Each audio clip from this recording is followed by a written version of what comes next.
This episode's accidentally brought to you by Race Rocks Ale from Lighthouse Brewing. If you're alone in a lighthouse, why not reach for a can of Race Rocks Ale for companionship? It's cold, cylinder-shaped, and crushable. Let us start the show.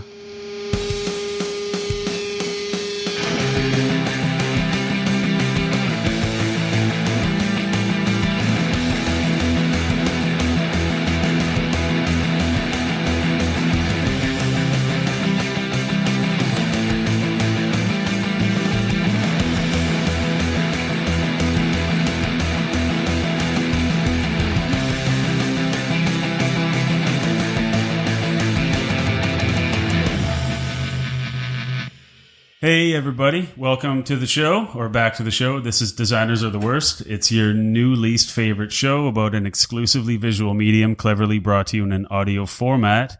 My name is Matthew, and I am a design man person. And my name is Marcus, and I am a computer person that uses the mouse. Yeah. He's like Tron, he's not here. And also today for the intro, we have the lovely Matt Andres, who you may know on Instagram as... Work the Angle. There you go. And I came to sit on the couch, but somehow I'm sitting right here. Thanks for stopping by. Yeah, and he brought the beer. Exactly. And there's more beer, and then our next guest brought even more beer. So. I knew there would be. It's the given price of admission, I guess. Yeah, 1 second. Yeah, okay, now that's better. Yeah, my mic was on the wrong setting, so if you're listening to this for the second time because it was so good, just skip that part. We took a week off because none of you pay us to do this, so what the fuck do you care? Summertime, I was on vacation, and you were here, but nobody else was available. Yeah. And I was watching Ryan, my wife. Oh, no. Non-voice. 6 out of 7 isn't bad. Nope. Pretty good. She was away. She was actually in Vancouver as well. So it was me versus 3 children and running a company. And so I said, fuck it. I wouldn't have been able to listen to that one. No, there was none. 5 minutes, I probably would have been good. No, it would have been me 18 beer in, and then I would have hit record. Like, you can fucking listen to what I got to say. You'll live your dream of having people listen to, is it The Godfather? Oh, yeah. Or what movie did you want to just put on? Casino. I just want to, it'll be our 3-hour episode. I just like, ladies and gentlemen, Casino. And then we just play it and we go in the back and play darts. Yeah, we also realized that, I thought that doing it over Skype would be a terrible experience. It'd be weird. I mean, we're already so unskilled at this. Introducing a technical element is probably a bad idea. Yeah. But hey, so welcome back. If this is your first one, then hopefully you'll stick around for another one. This is our 7th episode. Yep. Yeah. Last one was quick status update. No. It's like a human Twitter. If you did, it's called a tweet. I'm not going to like this. If you did listen to the last episode, you'll be happy to know that we are both with our significant others still. Yeah, although neither of them are here. The podcast didn't ruin the relationships. Yeah, that was pretty funny. Even Ryan did listen to that one. She hadn't listened to any of them yet. And then she was on the ferry and she had nothing else to do. So she listened to that one. I was like, what do you think? She goes, it was weird. I was like, yeah, it was weird, but it was pretty good. And I think it could have gone so much worse. So it's basically, I mean, for me, it was Ryan and I work together. So it's like, tell me all the ways that I'm terrible every day, because we work together every day. No. But it went good. Did she want it to go longer than 2-3 hours? She wanted to go 4 hours. That's what they all want, right? Crack a beer that fucking. I can only do an hour and a half. We went on a vacation last week, and we hopped in the vehicle, and apparently at some point the last thing Jen was listening to was this dumb show, and it came on over the car, and I just started hitting all the buttons. Like, no, why do you punish me like that?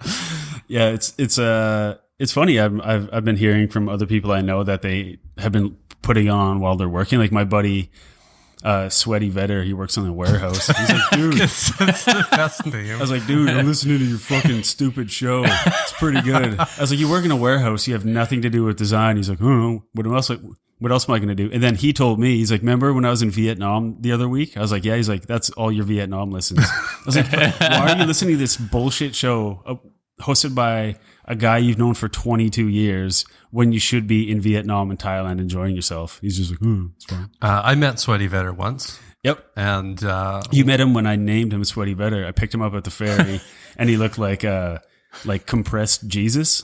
And I just said Sweaty Vetter and he just went, shit, that's going to stick all weekend, isn't it? I said, yep. For life. Yeah, that's scant 4 years later. It stuck longer than the weekend. And he did fit the name. Do you guys normally listen to it after? I have to because I have to edit it. Right. Which is like, we do minimal editing because if this is the first time you're listening, we're like 18 feet. You from say a busy minimal, road. but when I go and listen to this one after, I'll be cut out of the whole thing. You're going to sound like an elderly Italian man. And then you probably took like 4 hours just to do that. But It's a me, I work the angle. Mamma mia. that's not far off. You'll splice in some Mario bits. It'll be great. Matt's collecting all the coins now. Yeah. Did you know that the guy who does the Mario voice is an Irish guy? Yes. And they asked him to do it, and he's like, "What do you want?" They're like an Italian voice, so he went for like the most stereotypical, like racist voice he could do, and they're like, "That's perfect." So he still does. It's a me, a Mario, but he's just like.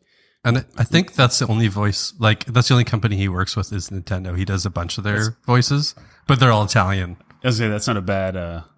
It's not a bad resume. No, I not at only all. work with Nintendo exclusively. Today we're going to be talking about something that I can never land on the answer, and that is, when does art become design, and when does design become art? Where do they meet? How are they different?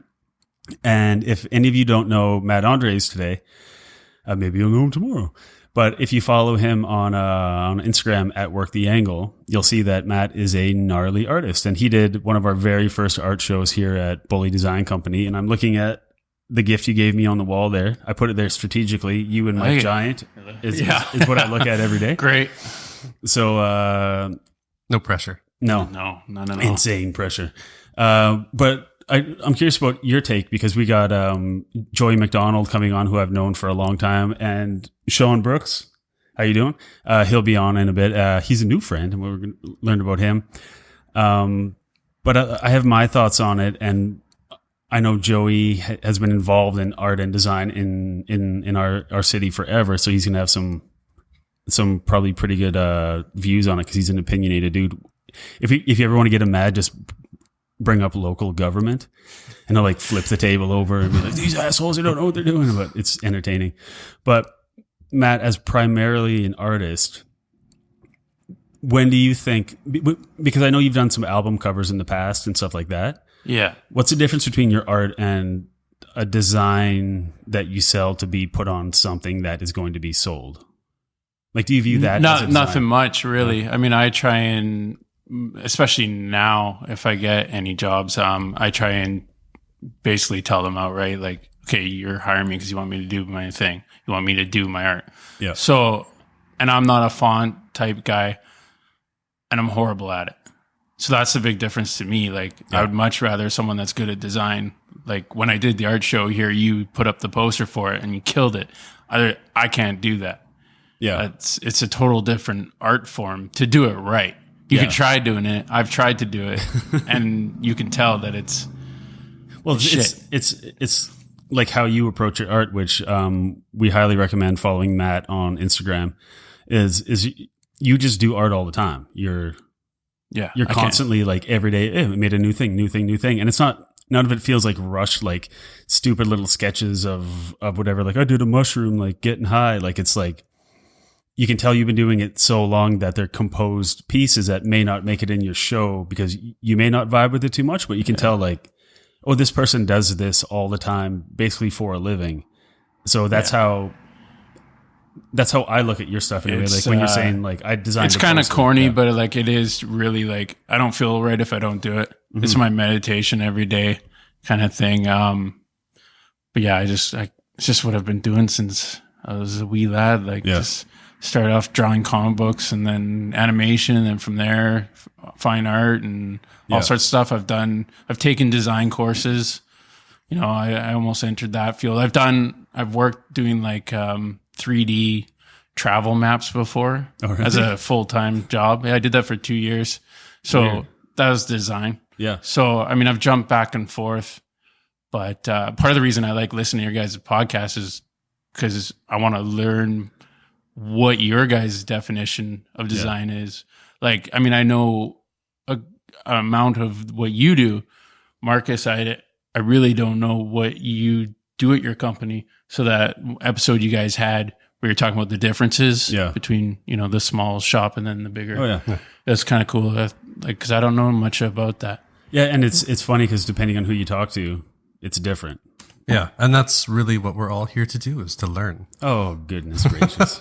Kumbaya, shooting star. Fucking bullshit. Sorry, I've been watching a lot of Norm MacDonald live lately. Like for the past 2 weeks. Did you watch the new one? Oh, yeah. On Netflix? Oh no, that's his stand-up. Norm MacDonald live. He has like a video podcast. Oh, I didn't know. Oh. So like last week he interviewed Mike Tyson, which is one of the funniest things I've ever seen. Because Mike Tyson is just fucking off his fucking loop. Like he makes no sense. But then he can bring it all together, and like the whole time he's eating like a Starbucks cup full of like nuts or something. He wasn't even like looking at people when they're talking. But he's like fully answering. It's just like the cup never got empty. I know. It was weird. No, and it was just like he's constantly in two places, but he's paying attention, but then he's fucking off in like Tyson Town doing whatever he wants to. But the whole time you think he's going to punch somebody. Oh, yeah. You always think that with him, and he's fully capable of doing it any second. Then is this online? Yeah, it's on YouTube. I didn't know. Just look up Norm MacDonald on YouTube, and he's had he has one coming up with like Jerry Seinfeld. He's on like Nick Swartzen and Adam Sandler and like all of his buddies and a bunch of people. He did one with Larry King. That was really funny because Norm MacDonald's the same no matter where, like no matter what he's doing. He's Norm MacDonald. Is the best stand-up show I've ever seen. It was like 5 years ago or 6 or 7 years ago, and we went to see him, and it was just, I was crying for an hour and a half. I was laughing so hard. He's just such a fucking, so yeah. They do this really great segment at the end where he has a stack of written jokes that he makes the guest read a bunch of them. And it's usually like the dirtiest or my favorite most terrible one, joke. My favorite one, he says, you know, if we really, and I know I don't sound like Norm MacDonald. He's like, you know, if we really want to wage war on terror in this country, I think we should start with our nation's haunted houses. It's like stupid. It's the driest humor ever. Did you see the one with Bobby Lee? Yeah. And where he's like, I need my glasses to see my family. Specifically, 2 glasses of scotch. That's it. It's terrible. So yeah, if I accidentally rip off Norm MacDonald's because I've watched 25 hours of his podcast in last week. I gotta check that out. Yeah, I watched the whole first 2 seasons. The new one just started, and he had David Letterman for the first one, which was rad because you never get to see him outside of his show, so that was good. Speaking of better podcasts than ours, that has like full segments and all that. Now is I want to get into the trash tag or the hash bag or the hash whatever. Is it that time already? It is that time already. That was quick. Yeah. Well, we've been going for a little bit now, so we might as well get into a bit of it. So every week we find tweets containing the phrase "designers are the worst," and we discuss whether they're right or not. It's slowly turned into this weird like understanding of what the hell's going on. Yeah, it's funny because it's always like other for designers. You guys. Like you're getting a broader view. Oh God, no. No. I didn't think so. It's just confirming like you think your uncle's racist, and then you go to his house and he just confirms all your beliefs. He's like, who moved in across the street? I'm Those like, people. Jesus Christ! Like, yeah, okay, you don't have to say it out loud. Like, so our first one, and I know Marcus likes me having to pronounce his shit, but it's the best part of this. I think the only one is going to be the last one, which will be difficult for me. The first one's from Mike Baldwin at the Mike Baldwin. So he's owning that. I guess Mike Baldwin was taken. And this one is mid conversation. And normally the ones we bring up, they have no likes and no retweets. There's just these fucking bitter idiots off complaining somewhere. But this one has 2 comments and 5 likes. Oh, so it's a popular dude, the Mike Baldwin. And he said, sports logo designers are the worst. That wolf looks vaguely similar to my wolf that looks like every other wolf in sports. What a hack.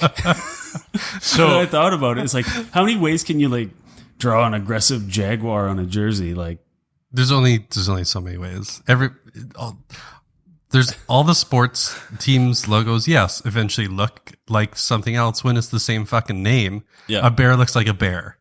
A wolf looks like a wolf. It's not going to be something. Well, the majority of them have evolved into like a bunch of characters from Disney animals on human growth hormone, or whatever Sylvester Stallone takes. Like they're all like fucking hell, but they're all TRT. Yeah, they all have like the same like fat black lines and the same like it's almost like they're all made out of triangles in a way, like curved triangles. Like all the shading's really bold and really fat. But is this guy saying that he designed one? It sounded like he's mad that that someone created one that looks like his, and he's mad sue them. He's mad that wolves look the same. Yeah, Aren't we all? I know. Can we have a little more variety in the animal kingdom? Like, where's all these different wolf breeds? We have all these dog breeds. What happened? Like, how'd this happen? What about Airwolf, which was a show in the 80s, I think. So was Air Bud. Ooh, till he died. No wolf in that. He died. He lost a leg before he died. He got like cancer, so he had to. In real life or the movies? Yeah, no, it was like, hey, I got a great idea for a kids movie. Let's give it cancer. No, in real life, so he was like shooting baskets with still better than Shaq, but with one paw.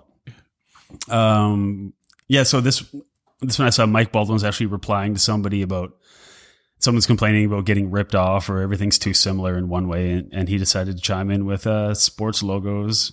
Sports logo designers are the worst. And until Jay-Z came out with like his minimally kind of hipstery old school Brooklyn Nets thing, everything kind of did look the same in a way. It's like big, chunky, cartoony, fat, everything. The Grizzlies logo. Yeah. The Raptors logo. Yeah, it does definitely all have that. Yeah, it's like they sketched out an animal and took like the extra wide Nothing's Sharpie. fluid. No, it's all... Well, except for the big three. There's a team, the Ghosts, and it's literally like a sheet ghost. Like Snapchat ghost? Yeah, pretty much. That one's definitely, I think, one line. Yeah, so if you agree or disagree, go to @the_Mike Baldwin and give him shit or give him praise. Next one is from Hail_Pollux at Pollux Design. So I'm assuming this person's a designer. Was it Pollux or Polyps?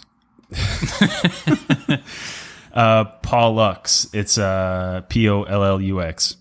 Oh.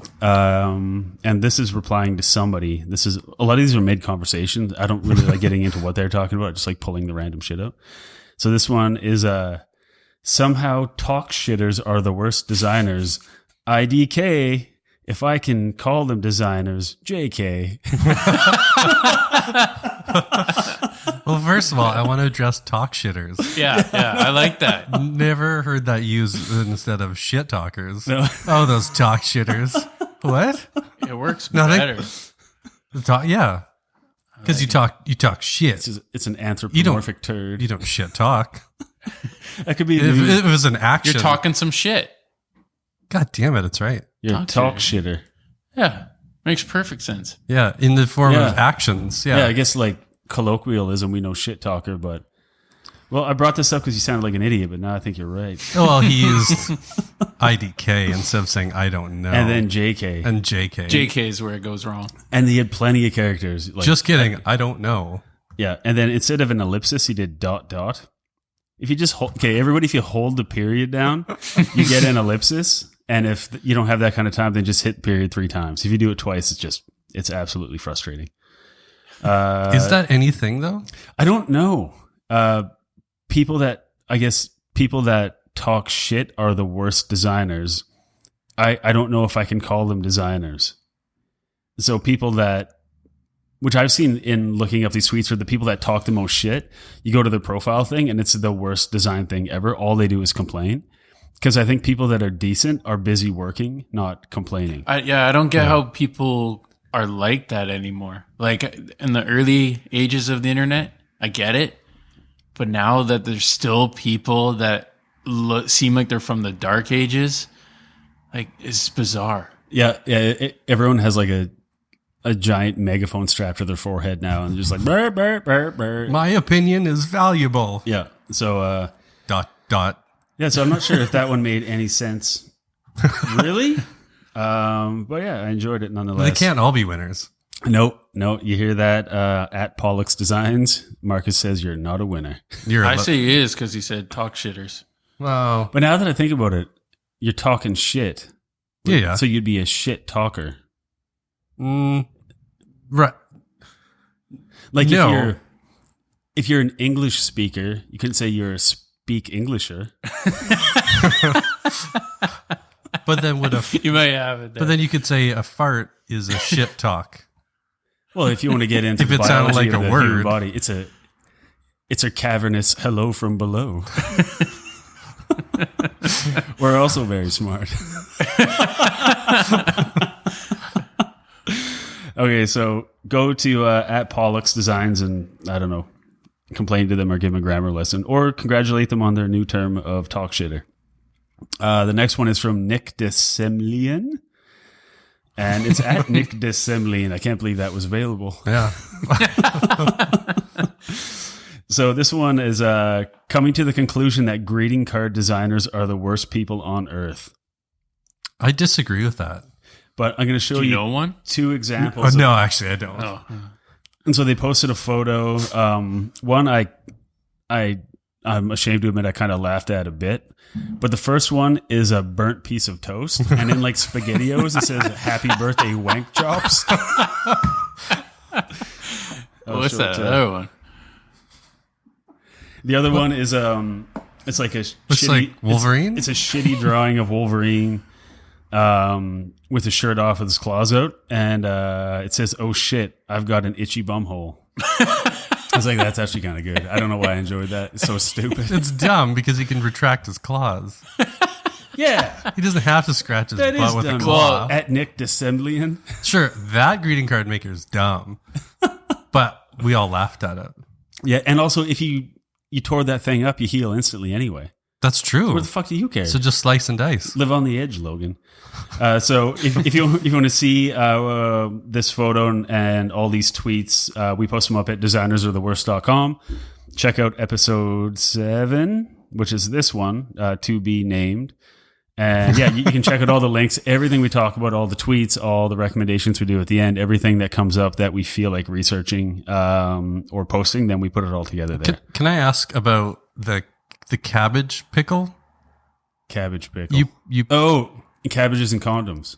where did that come from? My buddy's Sweaty Vetter, while he was in Vietnam, that was a sign of a place he just walked by that he just sent me. But did we talk about that? Yeah, with the Dobels.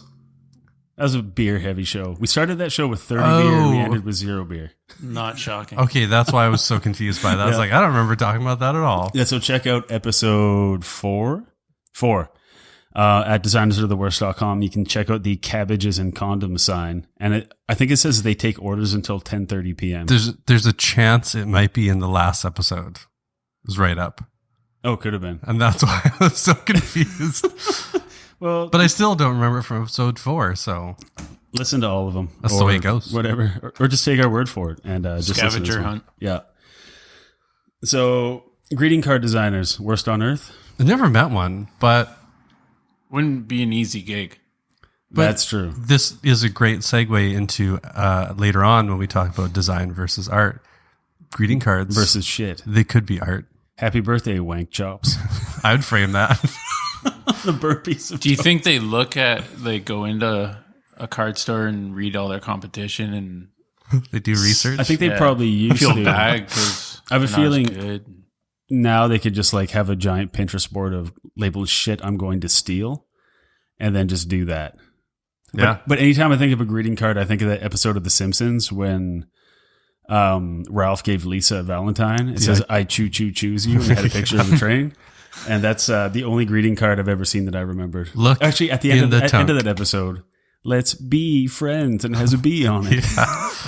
I received like a birthday card every year of my life, and I don't remember any of them. No.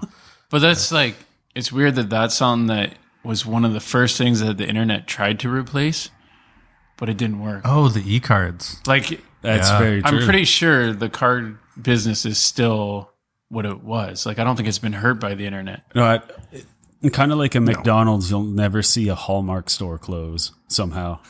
There's enough. Well, like, where are you going to buy your ornaments from? I Christmas I guess World, I which could start making my own, but I'm just not going to do it. Yeah, so If you're a greeting card designer and you listen to this show, tell us about it.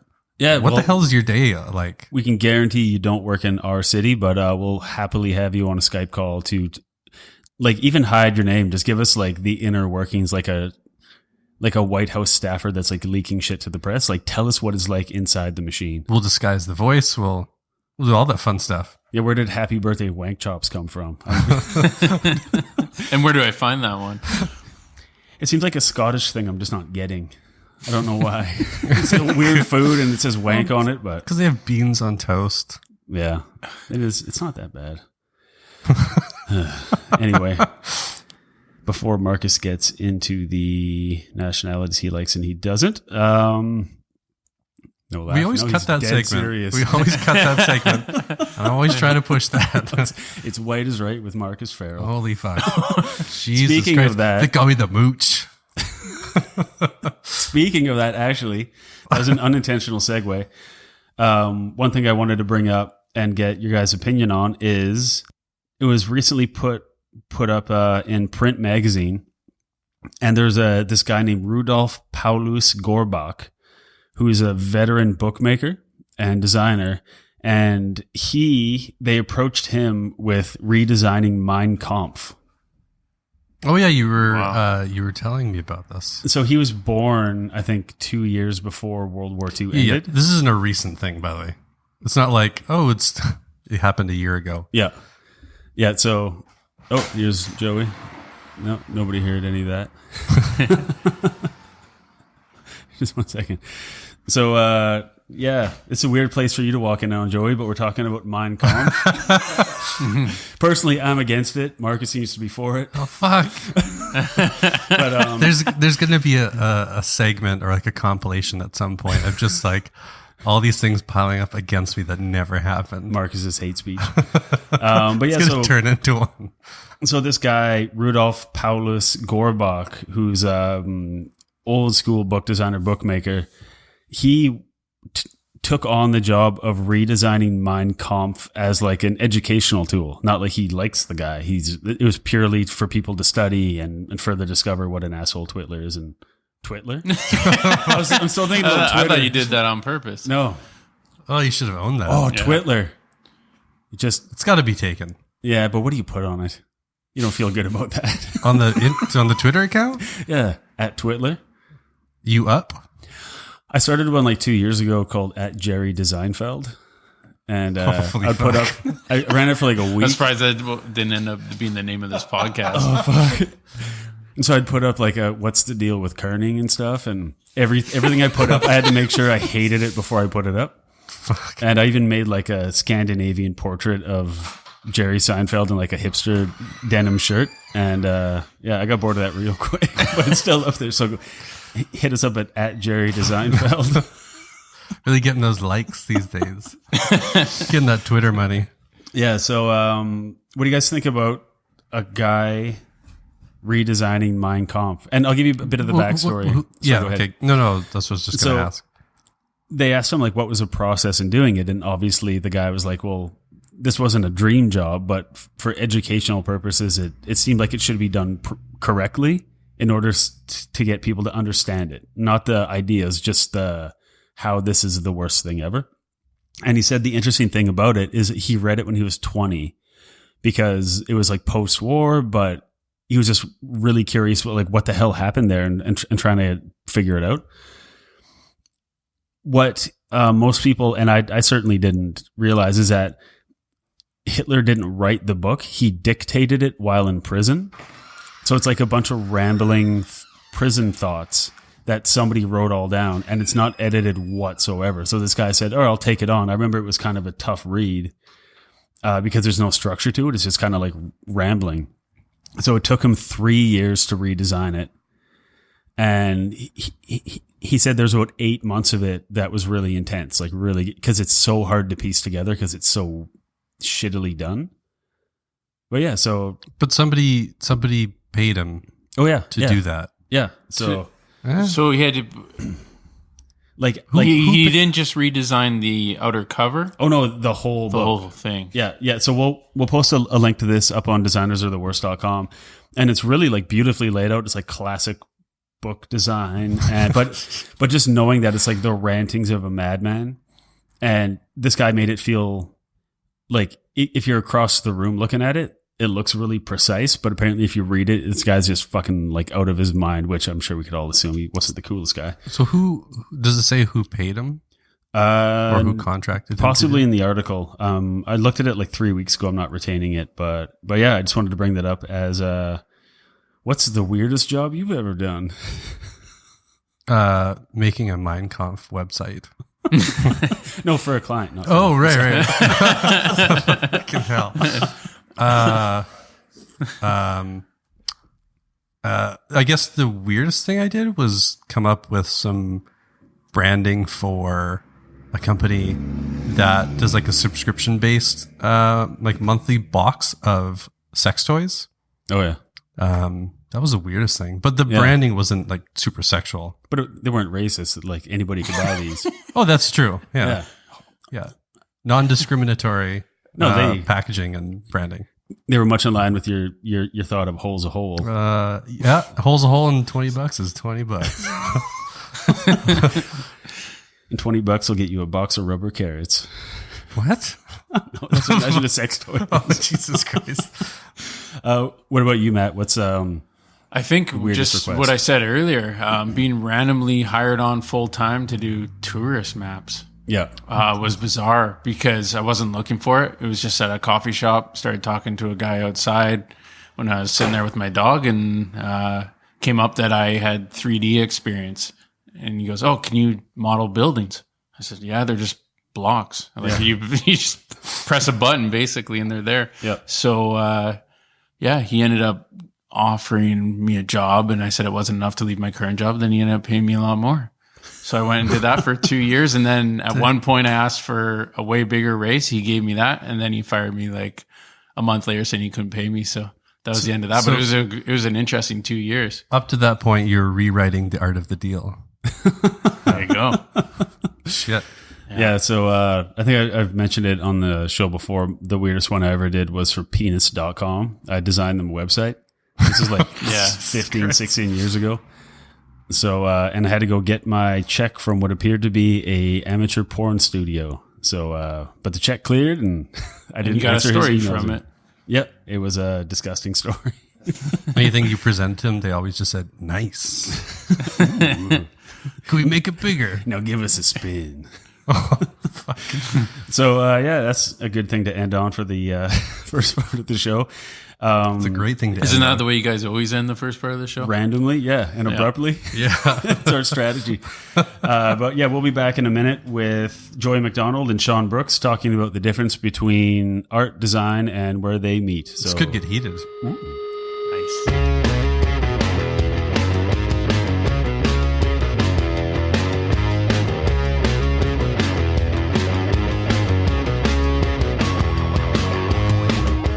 We're back, everybody. That took way longer than it normally does. It's like the Wayne's World.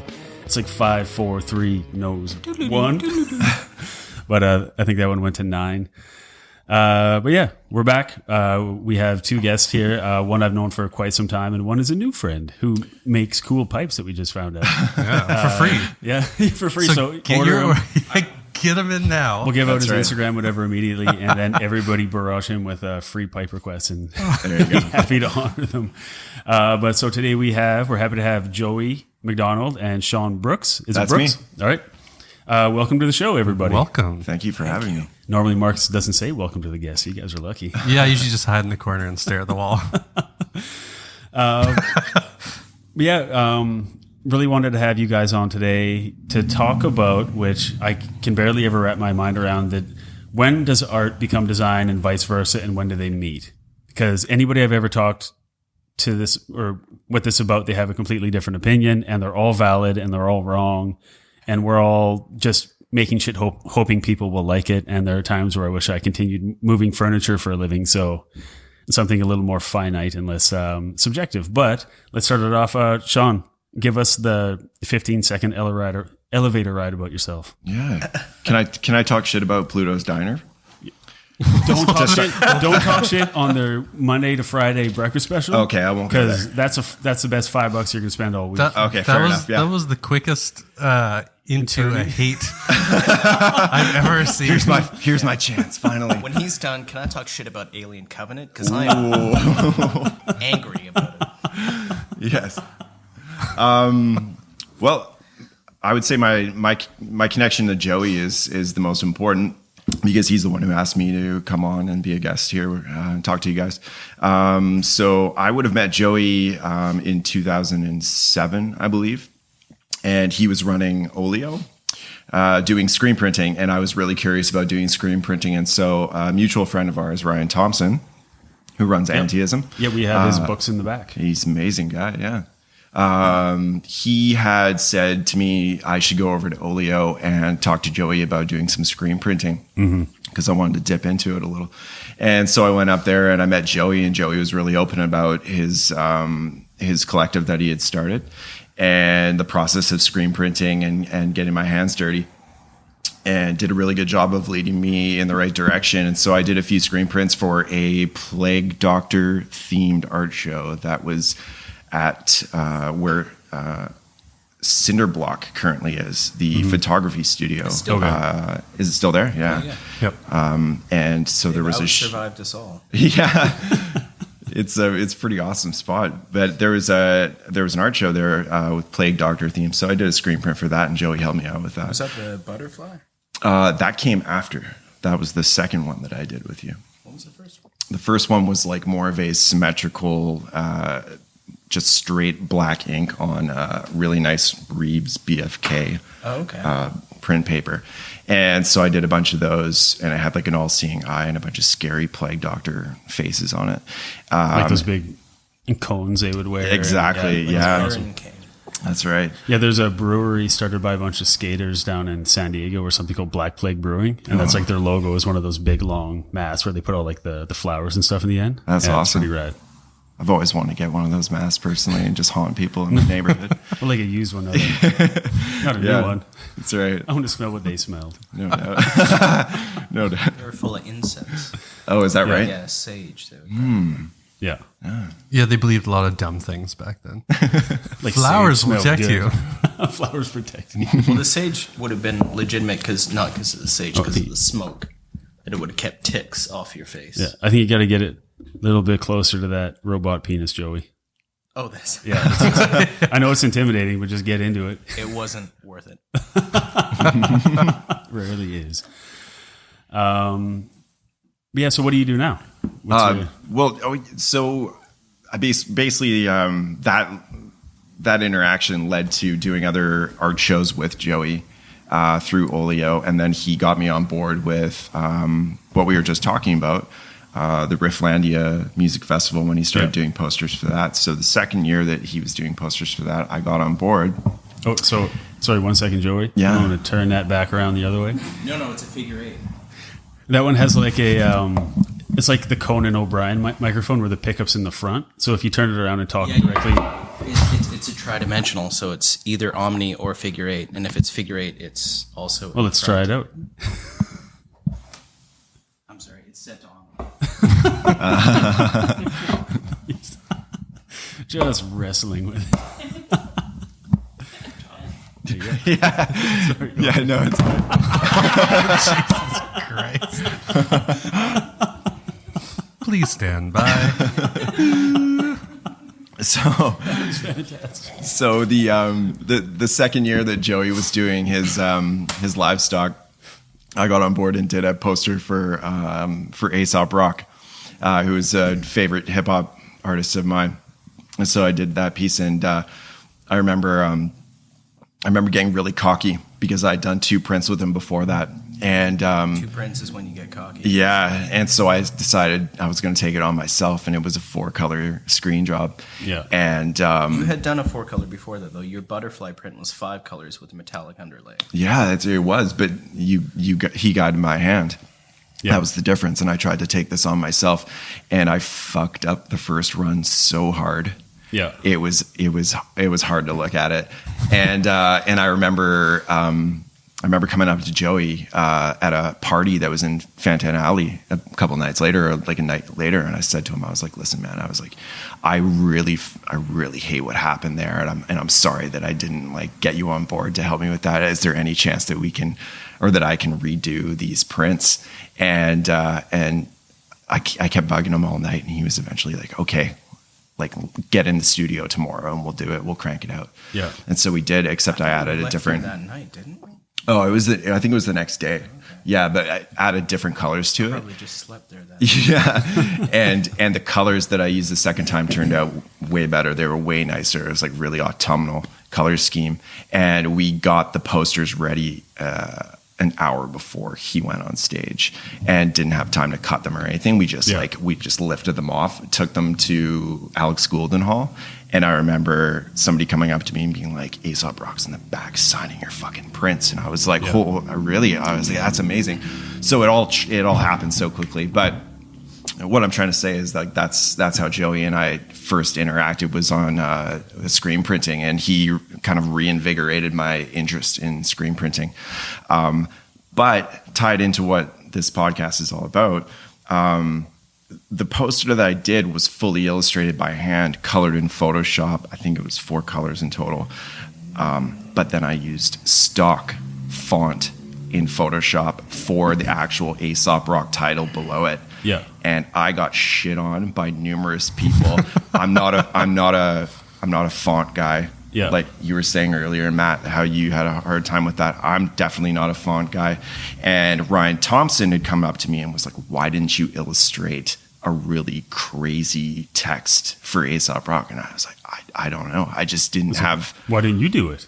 Yeah, right. Yeah. I didn't have the confidence to necessarily take that on.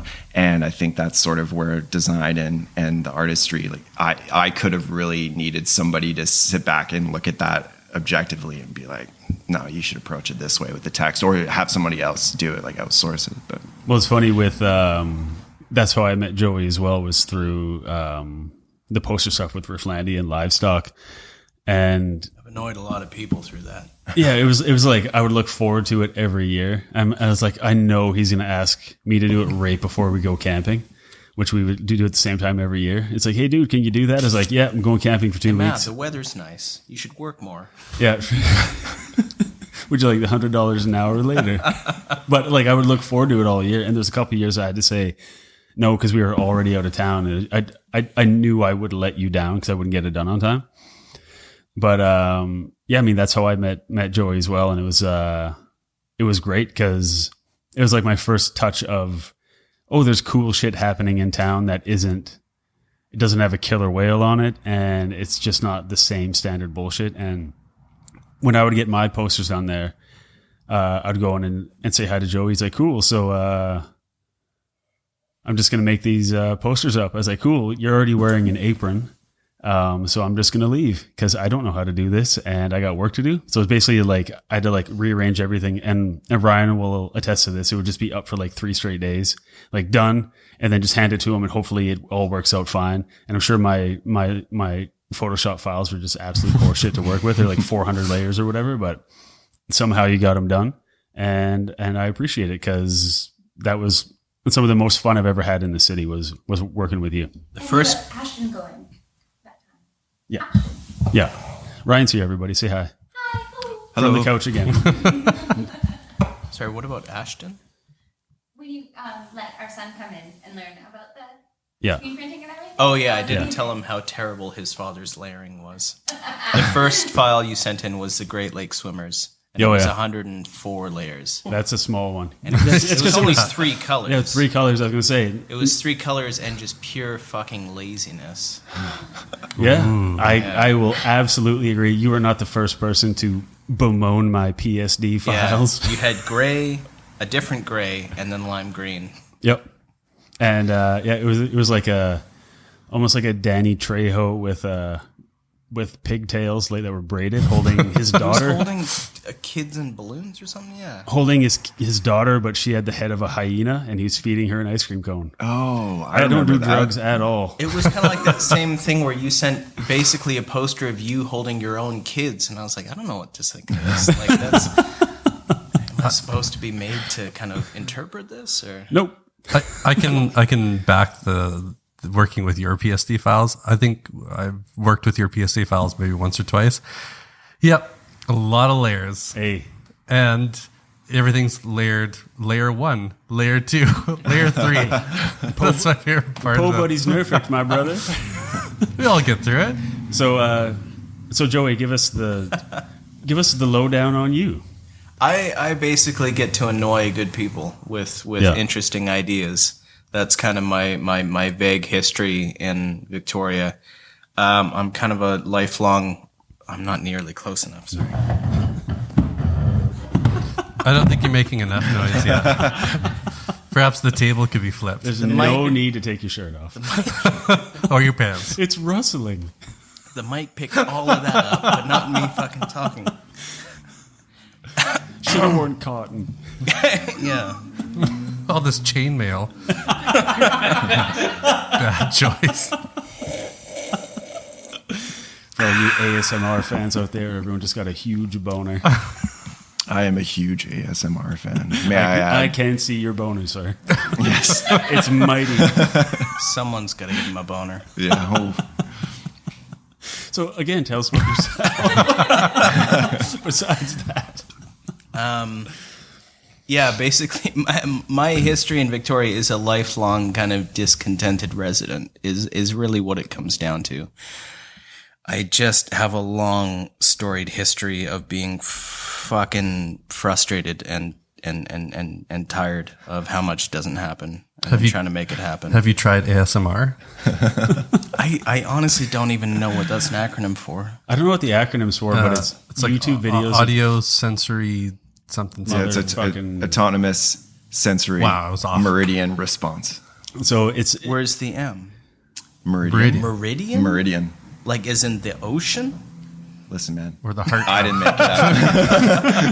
but it's basically like there's YouTube videos where a person will eat they'll oversauce their foot long from Subway and eat it into a microphone, and some weirdos out there just going nuts. Oh shit. Yeah, it's a disgusting thing and proof that the internet was wrong. But go ahead. Sorry. Was the question is this part of my history, or It could be. It is now. It could be part of your oh, story. it could have been. I guess that was Yeah. I could have. Yeah, alternate. You needed it all timelines. along. Yeah. Had I not delved into the myriad opportunities afforded by AS myriad R. Yep, that's right. Anyway, yeah, I do art stuff.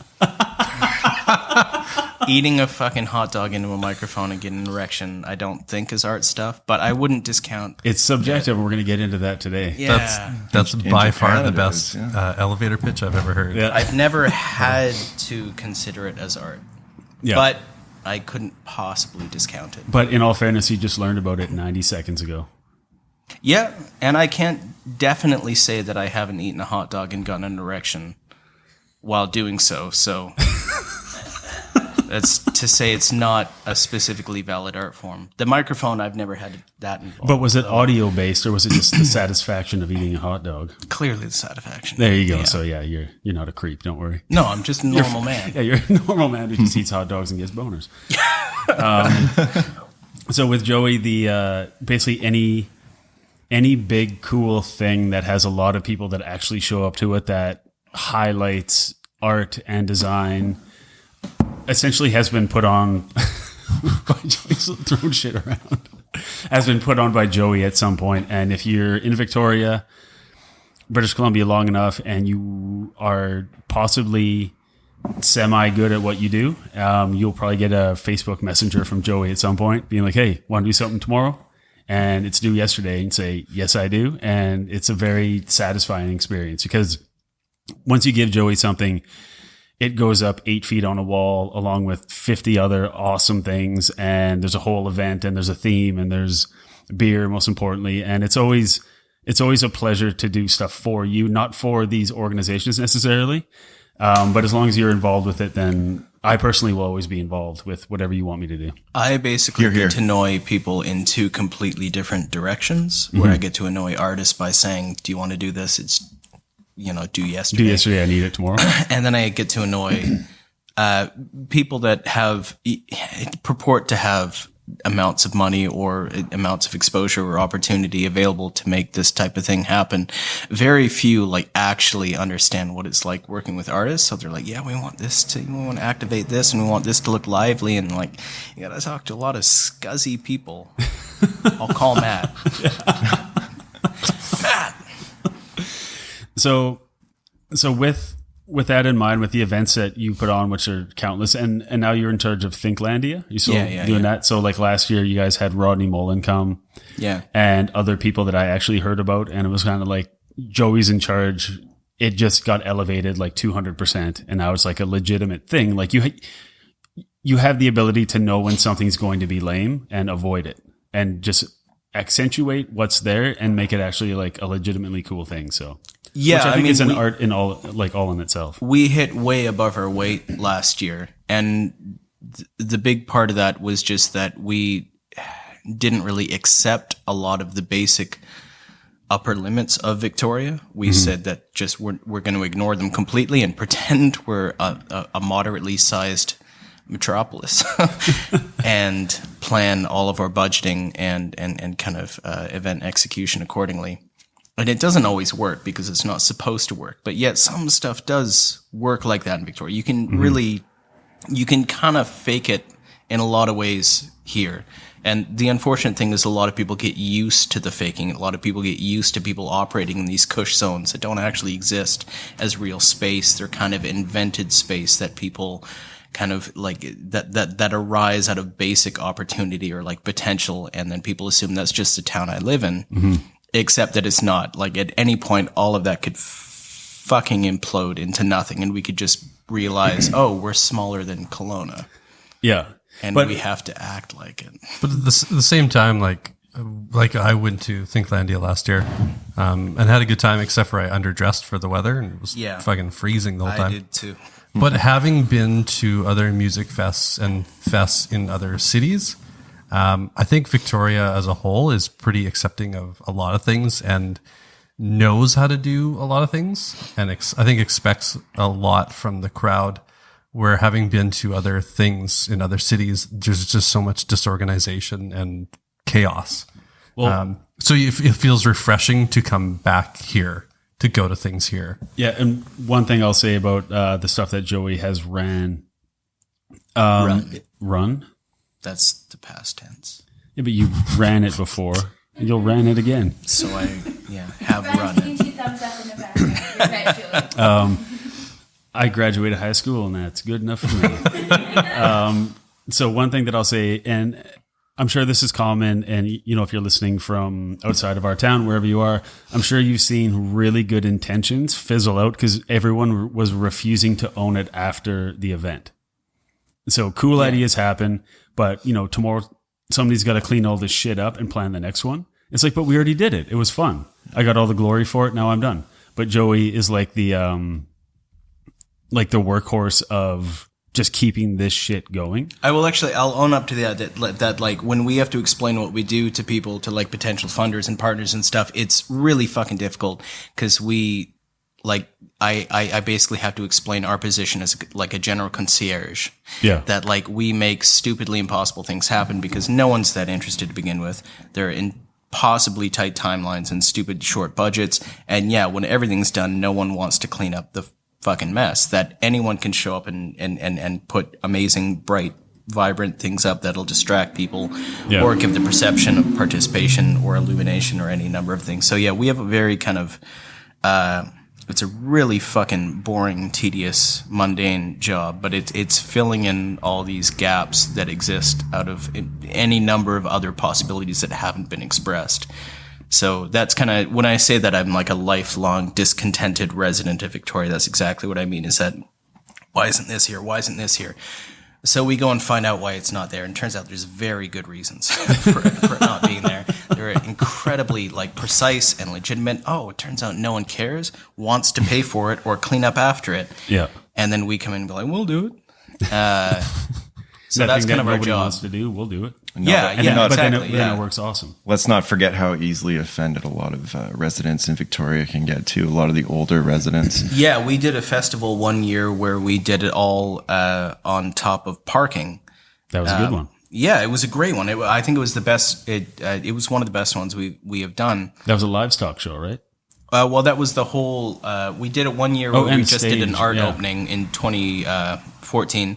2015, we did a 7-day festival on top of the 8th Street Parkade, and we heard a lot of backlash about the fact that we took 106 parking spots, something like that, and turned it into cultural space. I think it was more than that because people like parking in Victoria. Well, and I don't know if you've noticed. And the only but Burger King in Victoria is downtown, so you fucked a lot of people out of Whoppers that night. there's 2 Burger Kings downtown. Both downtown. Oh yeah, They're both pretty close to the Yeah, Yates they're both Parkade, filled yeah. with the scabbiest people. So we you'll heard ever from wanna that eat a guy fish who sandwich wanted to next park at Yates Parkade and go to both Burger Kings. Yeah, and he was Said, choked because he "You had to wait till the morning to fuckers." do it. Yeah. So, sorry to jump in there. No. Does complaints from the city and people, well, mainly people, does that affect the chance of doing something, say, the following year or the next event? In some senses, in past tense, it used to. Now, I think what is largely fueling forward progression is the quality of complaints that are received.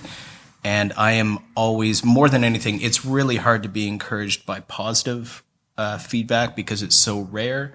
If someone goes to something and they like it, they generally leave and fuck off and never vocalize it. Like, you kind of get these rumblings of what's good and what's worth doing. Well, then they go to a coffee shop, take a picture of the muffin, and say, "This muffin's amazing." It's Yeah. like, what about that thing that took 4 months to do? Oh, yeah, it was fun. It's like, Generally, it's a fucking muffin. Yeah. Generally, I'm much more encouraged lately by the high quantity of poor quality complaints that exist in the public sphere, because those are such a solid indicator that you're doing something right, that everyone who is easily frustrated is frustrated and complaining and out there and vocalizing and wasting their fucking time and energy being dickheads. Like that, Yeah. that dickheads are so willing to self-identify that when you do something that is good and annoys people, people who are annoyed are the first to come out and say, "Hey, I'm a piece of shit. Yeah. Look at me. I have opinions." I think a fine example of that is what happened with the Lantern Festival in Beacon Hill Park. Yeah. Yeah, they had a group in Fairfield that put a kibosh on that entire event. And that was a great A festival. huge community It's of just- family event. Yeah. Yeah. And it was just a small group of people that instigated that. Yeah. Well, Yeah. And I think the ICA on top of that had some issues with funding. So that They didn't had the help whole either. Folk Fest kicked out from under them That's for the right. same reason that people didn't want to pay $7 to see fucking, who was it, Tegan and Sarah and Yeah. And they had Chaos numerous. Yeah, and- Chaos played one show there. Yeah, for sure. you wouldn't pay less than like $90 to see that now, and yet Yeah. people. And most people got away with just watching the entire performance from the sidelines from anyway. the street. Yeah, exactly. Yeah, it was ridiculous. Yeah. So in that vein, within the topic that we wanted to get into today, is it easier to convince a community to give a shit about art that is open-ended and take what you can get from it, or with what you've done, Joey, so many times, which is this thing has a purpose. We're all pointing the same direction. We all look different, but there's a theme. Is it easier to get people on board with what I would consider a designed event or like an open-ended event? Oh, that's a good question. Yeah. Sorry, take 2. That's a really good question, Matt. Yeah, I know. Just thought of it too. Off the dizome. I think any event that you're going to get people rallied around has to have some basic alignment, and that comes from design. Like, you have to design events in a way that, like, you gauge who might be interested and where, like, you have to deal with your limitations, and typically your limitations are who is able to create the potential outcomes that you want and really working within those constraints. And Victoria is really a city of constraints. You have to know how to operate in Victoria, because if you know how to operate in Vancouver, it won't apply. If you know how to operate in a similar, population like Saskatoon or something, it won't apply, because Victoria is fucking bizarre in its habits. and its kind of methods and what it deems suitable in participating in, and so where it chooses to get on board. So I don't know. I kind of think that like the work that we've done really does fall under this kind of unfortunate populist type of approach where we do have to reconcile what we do with who is going to show up. And it's not the best way to do it by any means, but it's the most effective way that we have found so we do stuff with like Rifflandia because even though we don't like 100% align, like even though I don't actually really care that Moby is coming or anything like that, when we see the mass effect that they're creating, it's like it's way bigger than we could possibly hope to achieve. Yeah. Well, it's a big deal for us where anywhere else, it's like Moby's coming. It's like, fuck again. Like, but that has to do with people's, I think he has a place in Point No Hope. Yeah. Yeah. So for people like who've never been to Victoria, BC, have no context for what it is. Basically, we're at the end of an island and we're surrounded by water on 3 sides. And there's a ferry or an airplane to get here. Yeah. And most musicians or anything cool, there's a big expense coming here for a relatively small population. So they always skip. So the fact that like a few years ago, like Courtney Love came here. It's like, well, who gives a shit? But we went to see Courtney Love because nobody ever comes here. And it's just, it's cool to see that level of involvement from people that you know showing up here all of a sudden. And I think it has a big part to do with these, I guess, designed events. Like there's a theme, there's a this, there's a point, there's a that, where before everything felt kind of open.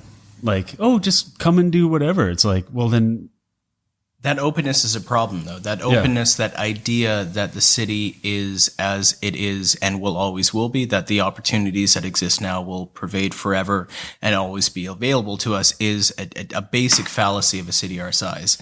It's the idea that everything that has been created by general progression, when in fact Victoria, every single fucking aspect of Victoria has been created by some stupid aggressive kind of like bit of progress that's been asserted that no one deserved. Like, you guys do amazing work at Bully, and no one deserves the work that you do, but you guys have insisted that it has to exist. Same with Rifflandia. Like, we never deserved an international music festival in Victoria. Like, there is no model out there that supports the idea that we should be able to sustain it. Yeah. And yet we've had it for 10 fucking years. And we can all gripe and complain that Moby's coming and that's not terribly exciting, or that, you know, the beeline or something of this festival doesn't, but all we're ever having to do is basically respond to the opportunities available given the size of the city that we're in. Mm-hmm.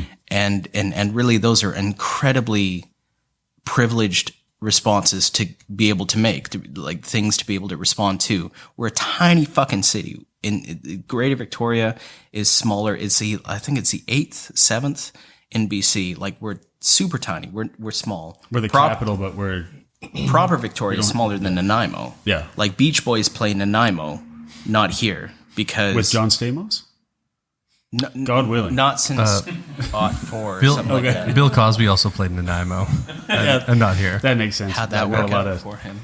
A lot of shady dudes. Yeah, we only have, was it 300,000 in the CRD? Something like that. Area? Yeah. It's not that many. But proper Victoria is only 18 or something. But it's I tiny. mean, it's really cool where, what was it, 2 years ago, Ryan? We were sitting in our backyard and we were hearing Modest Mouse play their set. Like, how could you ever possibly complain about the fact that you're on your back fucking porch and like one of the biggest bands in the world is annoying you? Like, and yet we found a way to complain about that. They played until 10. It's like, I couldn't hear, Everybody Loves Raymond for a good half an hour tonight. Like, sorry, but fuck off. Yeah, but that is the basic fabric of Victoria, is that we are more familiar with what we're capable of complaining about. And that's generally how we tend to align or find our kind of center of gravity, our kind of center of perspective, who we are as a people, is kind of what we have to leverage against, rather than what we have that we should be unbelievably fucking grateful for, which is a ton. We should be so grateful for so much that happens here. But again, it comes down to this idea that we all assume it exists or operates or happens naturally as a natural progression, rather than it's just these there are about 10 people in town that if they moved or died, like We'd all be fucked. we'd be fucked. We'd Yeah, all like be if you fucked. got hurt tomorrow, so many people would have nothing to do on Saturday. Yeah, if I didn't have access to a truck for the next month, I don't know what would happen to like about Yeah. 14 different events we have planned. If Nick Blasco ever like, decided, oh my God, why the fuck do I live here? Yeah, of all the places I own homes, like why do I come here? So in this town, and Sean, please jump in here as well, is within our town, because it's going to be different in every town, city, everywhere. Like even in Vancouver, which is not far from here, but it seems like a different planet when you get there. With the art scene and just the whole everything, like it's vibrant, and here it's like you really have to know what's going on to find it. It's hard to stumble on something here.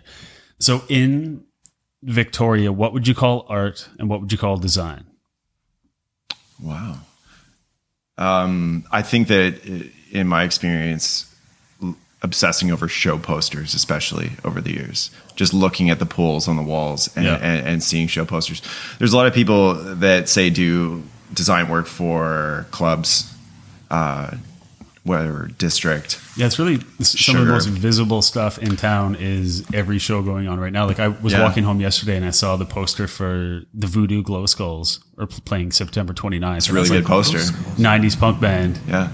And they got like trombones and shit. And I sent a picture to Ryan. I was like, we're going. Like, that's really the design you see aside from all like the orthopedic shoe stores and shit. Like, I saw them when I was 11, I think. Yeah. Is that right? Yeah. We should all go on the 29th.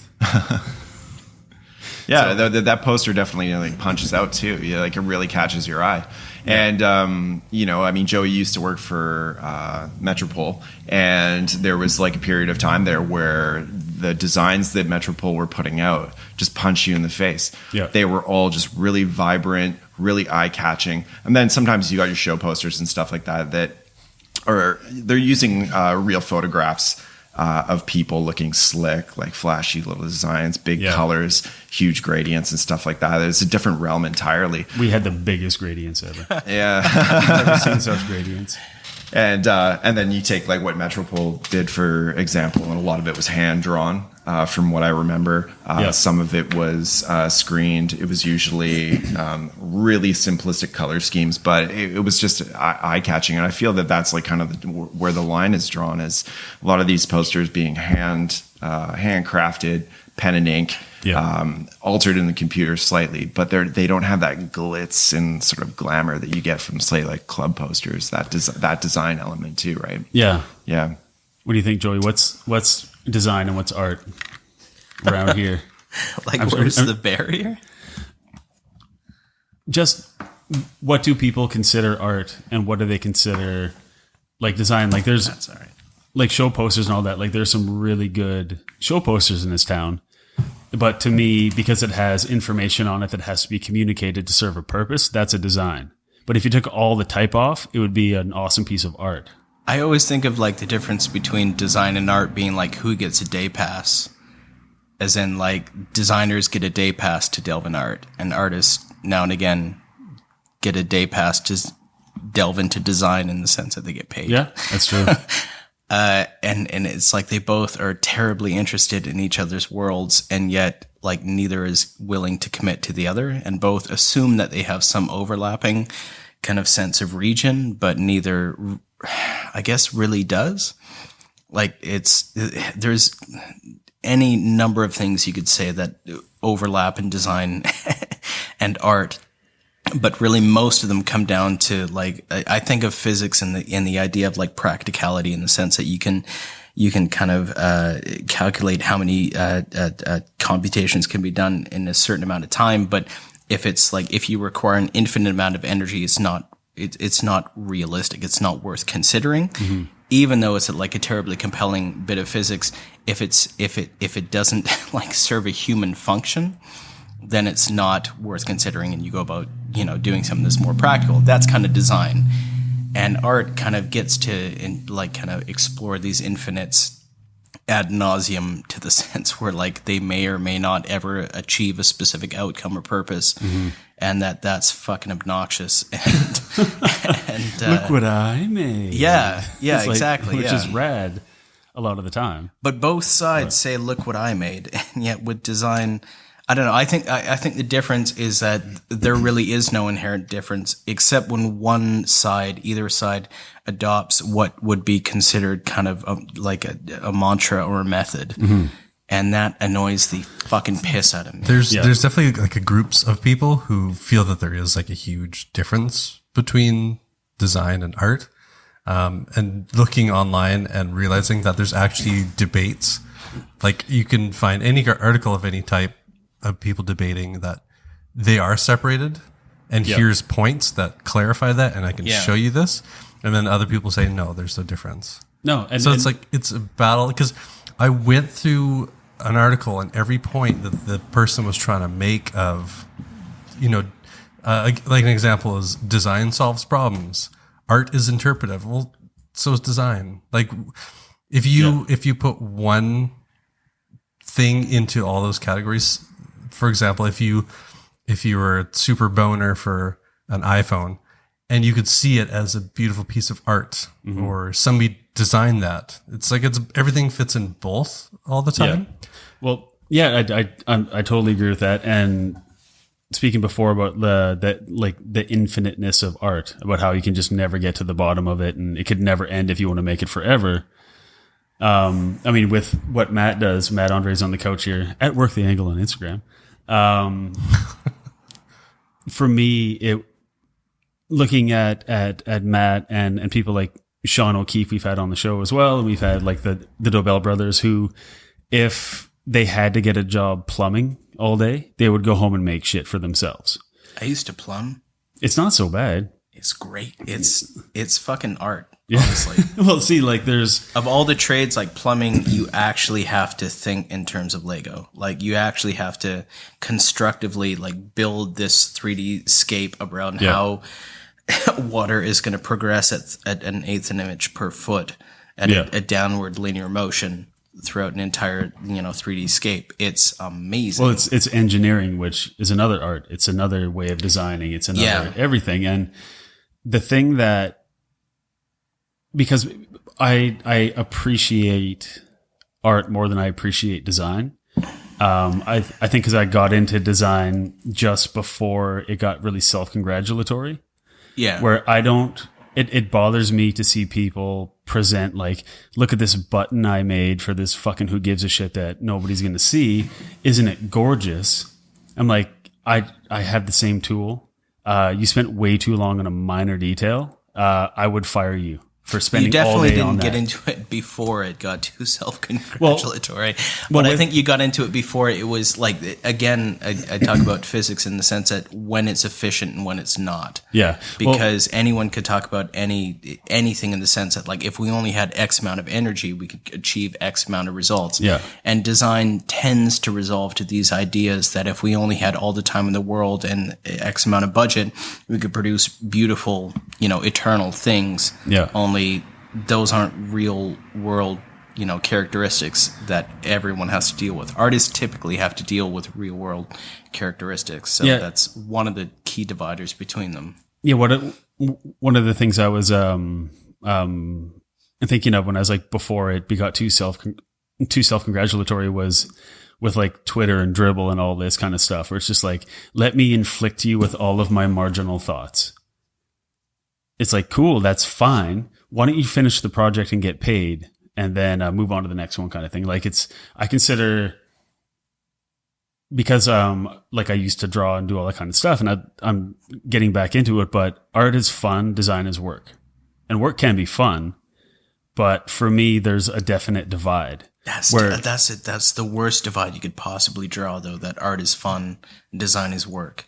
But if you design all day, every day, and run a design company and all that, and then when you get home, if you want to make something, I don't think they're different at all.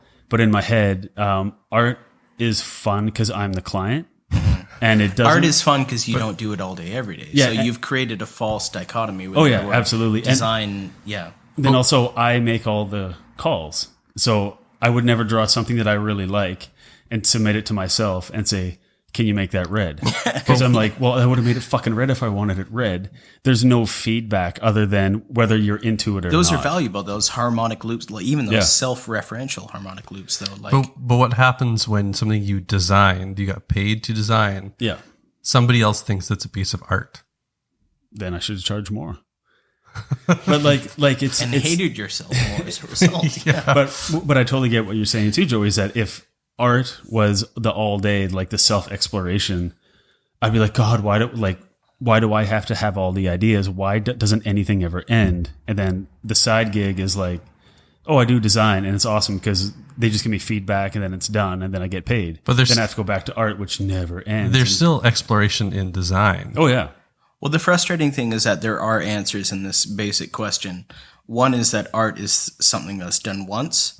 Industry is something that's done twice and repetitively. As soon as you can create a template that can be reproduced, that becomes industry. Design is industry. So art is something done once. Industry, which entails design, is something done repetitively.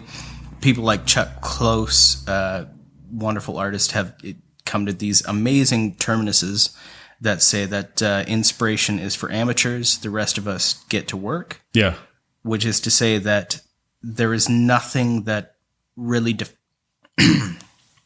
me. Edit. Nope. Which is to say that there's nothing that defines art and design from a work perspective. That when you're in the process of both, who gives a shit? You can be plumbing, which I really like as an artistic practice, or doing art or doing design. If you're doing it as a practice, who gives a shit? If you're relying on some of the basic premises of inspiration or like kind of this divine articulation of like creating beauty, these are all things that have been like really tediously disproven throughout history. Can't remember his name. Who wrote War and Peace? David Schwimmer. David Schwimmer wrote a book. Dave Schwimmer.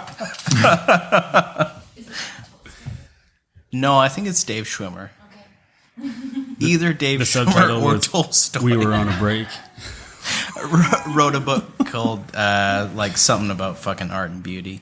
And it kind of broke down the idea of like what art and beauty are and how if you only perceive art as beauty, you're missing out on a ton of it that has these objective and subjective like obligations and ramifications of what it achieves and what it does. And if you're only solely focused on these specific outcomes, you're going to miss the vast majority of what it does and how it operates. Similarly, there's a ton of those that like absolutely overlap in art and design. I think most people get conflated and like absolutely like herded into this stupid discussion about what is what in terms of absolutes. If you're fucking working, if you're like at work, if you're getting shit done, no one gives a shit. Mm-hmm. If you're working and you know what you're doing, like Sean, you're an illustrator. Like, do you ever once look down like after 6 hours and think, oh, is this art or design? Never. Never. No. No one gives a shit if you're getting shit done. Well, see, with what I consider art when I'm doing it is not on the computer necessarily. And for the most part, like I think we're past that. I think that debate's. But for me, like sailed. if it's on the computer, it feels like work, and then if it's off, it feels like my thing, and it's. That's an artificial, I think, kind of. Oh yeah. Because it's more tactile. Well, it's just because that's how I learned to do all this stuff that is fun. Yeah. To me, when I was younger, I drew it all, I painted it all, whatever. And then again, I come back to this idea that like, if art is fun, that it shouldn't be a job. Like that's what bothers me because I work in art and it's not fucking fun. Yeah. When you really work in art, it's awful. It's a really complex job that involves like basically negotiating the idea of like city politics, local politics, local legislation, getting permits for any number of things versus navigating social relations versus navigating all these, like it's, if you actually want to get art done in a realistic time scale and like kind of fiscal scale, fun is like the last word in your vocabulary. And it should be like, if you're actually serious about getting art done, you should be as serious about it as any other job like design. So I think it's kind of the debate about art and design, how closely they're related or intrinsic, really should be like considered among the much larger kind of scope of like any trade. Yeah. Of like, you know, how is art and plumbing related? Oh, yeah. I would sooner relate them. Yeah, you could drive yourself absolutely nuts with like, hey, what about like building a fence? And it's like, well, there's geometry and there's balance, and like everything is artsy, everything's designed, everything like I'm looking at like anything on my desk that has pictures and numbers on it, and it's like, well, that's all designed, but it could be art, and it's just kind of like you could beautiful mind the shit out of yourself for the rest of your life. You could drive yourself nuts unless you're doing it, in which case you could give a shit. Yeah. Well, you mentioned something interesting before about how when like design is an industry, it's something that you can repeat. I often find, and I'm sure Ryan is frustrated by this, and I'm positive some of our clients are, is that I hate repeating myself, even with design. Everything starts with a brand new thought process, a brand new file. I never reuse old work because I think I'm ripping people off. Why would you not rip people off though? Because they trusted you and they gave you money. And like, why am I going to give you a canned piece of shit? Did they trust you to not rip them off though? Like if it's not to the better result? Well, that's what it means to me, is that they trusted me for an original idea. Right. And so you're saying that like the past designs that you've say stored and haven't used, you're not even going to touch them at all. Nope. Did they pay for that better result or? Well, for me, the better result is getting to know them quite well. And if the end so that's you, not them. Yeah. Oh yeah, it's totally up to me, and it drives everybody nuts. That's a good moral to have, though. But it's like if I follow our process and I get to know them, and like we can go through like a 3-hour kickoff meeting just getting to know who they are. Mm-hmm. And if the end result is similar to something that was done 4 years ago by Bully, then that's just how it was supposed to be. But I've never gone into anybody else's work or into my own work thinking, what can I repeat just to get paid faster? Because I feel like I'm fucking the people over. And I think that is like when I draw something or paint something, whatever, I'll never do the same thing because I feel like, well, that's been done. Yeah. Why don't you do something new? It'll be more fun. I hear what you're saying. And I've never personally done that for any clients where I've sort of regurgitated old work, but I've done that for myself personally. Like I have illustrations that I did back in 2003, and I have taken those and I have redone them in my current style and applied all of the new skills that I have in Photoshop and coloring, and created a new version of the same image, because I just do random drawings and just compile them and just sift through them eventually and be like, wow, you know what? I should actually have done something like cooler with that and expanded on it. But for an actual client, I think that's a pretty like great stance to have, for you to not want to repeat yourself. But like, and I think that in my experience, I've never got caught up in that, but where I would draw the line with my own personal art and when it comes to design, is the amount of middlemen involved for me personally. And I haven't experienced it too much because I've never worked with a lot of bigger sort of like firms or outfits or anything like that. But it reminds me of a project that I did a couple of years ago, where somebody commissioned me to do drawn on a whiteboard and to do a bunch of cartoon characters. And you've seen these designs before, where they're, the videos where people are drawing characters and telling a story, and there's commentary to it on a whiteboard, and they've got dry erase marker or whatever. So it was a similar sort of idea for a local company that were trying to make people's hassle of getting their duty back on shipped goods easier. And so we were trying to translate a message through these illustrations. And so I had to strip down my illustration style to these sort of like really primitive like cartoon illustrations, which I found to be a lot more difficult than I would assume, that it would you don't have your old tricks. Like, and I can put stuff here and it fills it out, whatever. And exactly. And then it's like, no, I have to draw a line and a circle and convince people like it's an airplane. Yeah. Like, shit. That's and hard. my characters start looking like there's something out of the Simpsons or something like that, right? Like really simplistic. But what I realized was that I was in this like design realm with a group of other voices, right? And so that's where I think I kind of like drew the divide, because when I go home and I illustrate, I'm by myself. There's no one breathing down my neck. There's none of that. And then I get into that sort of environment, and you have, I'm going to say that project, it was probably 6 or 7 other people sort of weaving in and out of it, right? Like giving in their 2 cents here and there. So that for me on a personal level was like the big divide between art and design. Yeah. I mean, not often they're paying you to use something that they've never seen, but you've seen. And like, it's, if they found out it is an old project, there would be some hurt. But unless they're coming to you, like, Matt, you were saying earlier, Andres, when people come to you to say, get a album cover, they want your style. So it's like, it's not like you're regurgitating something old, but that's you. That's just you putting it out there. So it's not a repeat of something. It's still original, but you were going to make it anyway. I think for me, the biggest thing was why I say like you hired me to do what I want. Because as soon as you start telling me what you want, then to me, in my mind, that's when it becomes design. And that's where I started to shut down. The difference between, having direction or more direction than normal, then instead of being like, hey, try to use red in this. Like, I can deal with that. But it's like, okay, so what I want is this, but your style. It's like, and can you put my cat in it? It's like, this isn't going to work. My dog's an employee. Yeah. What about you, Marcus? What's the line, if there is one, between the two?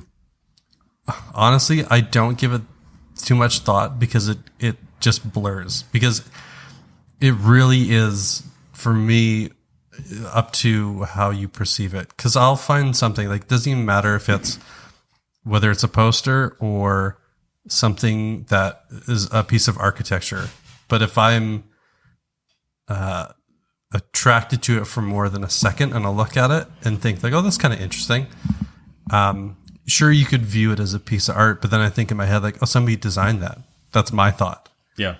But I'm now perceiving it as potentially like something to behold as more than a design. Yeah, I mean, if it's all arranging shit to be pleasing to somebody. Yeah. And to me, the art is something you design for yourself. And people say, well, design isn't art. I was like, well, it's a skill. Like plumbing or whatever. Like you can be an adequate plumber with enough experience, or you can be a great plumber if you have a knack for that way of thinking, that engineering, that you can piece it all together in your head before you even start looking at it. But if it takes you all day to figure it out, then you do a mediocre solution and it works and everyone can take a shit again. And then all of a sudden it's like, hey, that was a fine plumber. But there are people that can figure stuff out beforehand. And it's not always on a canvas or on a screen or all that. And it's solving the problem in your head before you really have to think about it. And people can look at, like, Sean O'Keefe, who's actually, he was on our second episode. He's having an art show tonight.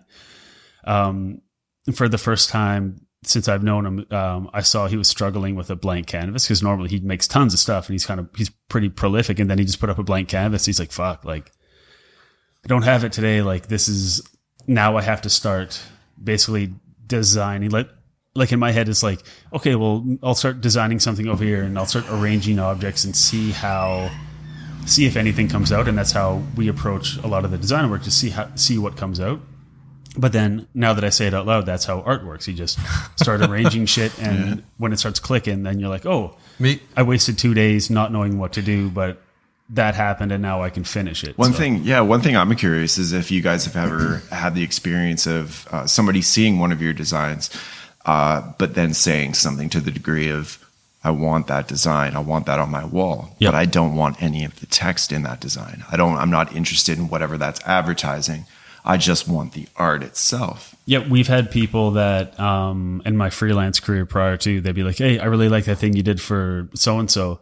Can you take off the type or whatever, and we'll give you like $500 for it.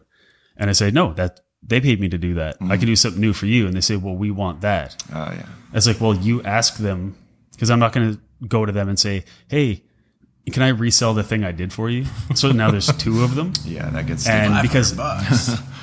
because that's a gnarly conversation to have somebody that went through the whole process with you. And it's like, well, can I just start making money off that thing that you paid me for? Because it seems like a weird conversation. So I've never done it. I've always said no. I think you guys already covered this, but $20 is $20. $30 a hole's is a hole. $30. Could I wanted to interject. I'm sorry, I'm not on mic and I'm talking in the background. Ryan's not on microphone, But talking on I was going to talk about max threshold. Like, I don't know if you recognize your own thresholds, but we get to a point in a lot of projects where you repeat the phrase, fuck it, they just want to come and sit behind me and move my hand around. Okay, so yeah, And so that's the difference between art and design for you, I think. Yeah, the design part is basically the worst thing a client can say to you is just do whatever you want. We trust you. And at this point, I've been doing it long enough where I'm like, no. I wouldn't say that to a chef because it comes out and there's like bull testicles and like a glass of milk. I'm like, Yeah, we're expecting tuna tataki. yeah, like, do you guys have like burritos or anything? Like, this is weird. I get you're trying to like be cool or maybe this is something you've always wanted to do and you I finally think got the you opportunity. especially, I wouldn't trust anyone to tell you that. Yeah. Like, they would be fucking stupid to say, hey, Matt, here's money. Go nuts. But they do. And Like, then I'm going to get lost in Mexico for 3 weeks. And then every time they do, they're like, ooh, not what we were expecting. So it's at like my dad had a furniture moving company for a while. He's like, can you build me a website? And I go, what do you want on it? He's like, just do whatever you want. No dead babies on it. and for some reason in that his was what head, stuck in your mind. I put God dead damn it. babies on everything I do, which I've never put on anything, but it was his way of, which in a way was good client direction. Like, I want something cool. but How don't did you fucking sneak a dead baby in? I just didn't do the project. Because the You next, couldn't find a creative way to just do a bland site with one dead baby no, snuck I in could the have snuck it in corner, because like, it was a moving company, so I could have done like something in a box off in the distance, just like a little limp wrist hanging out the side. But the conversation was just something with a coat hanger, or it's a little early. I've definitely It'd be slipped a quite lot of small. schlongs into like show posters over the years. Glad you said show posters, not show ponies. Not yet. The conversation nobody's around. the conversation with my dad was the reason I never did it. He goes, I want something cool. Don't put dead babies in it. I ain't paying you nothing. And I said, cool, I'll start on it as soon as I can. And then that company's been out of business for like 5 years. Probably because they didn't have a Dad, Rick website. from Rick and Morty, or He would know what that means.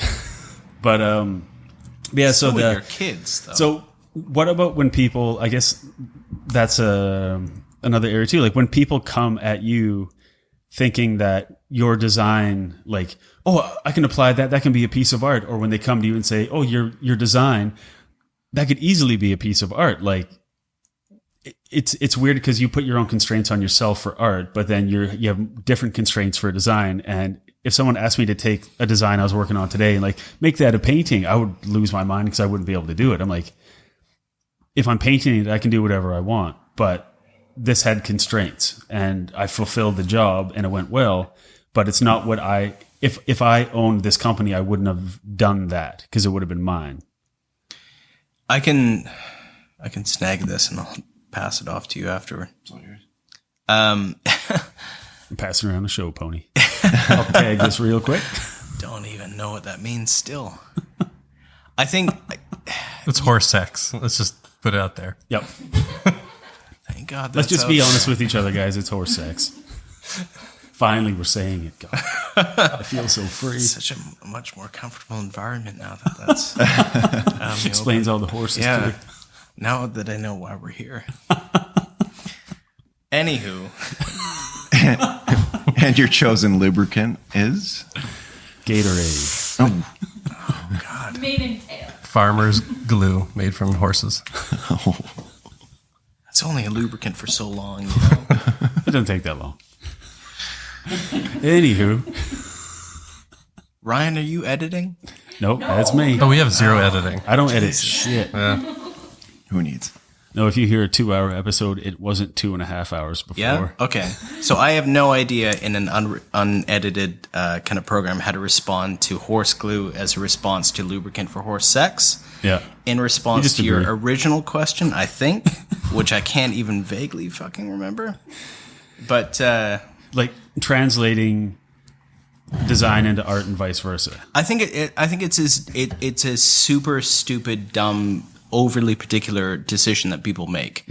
And they make it overly conveniently around when they feel certain personal thresholds have been crossed. You talking about your design, like, I feel this and I want to do this and I want to accomplish this through this apparatus.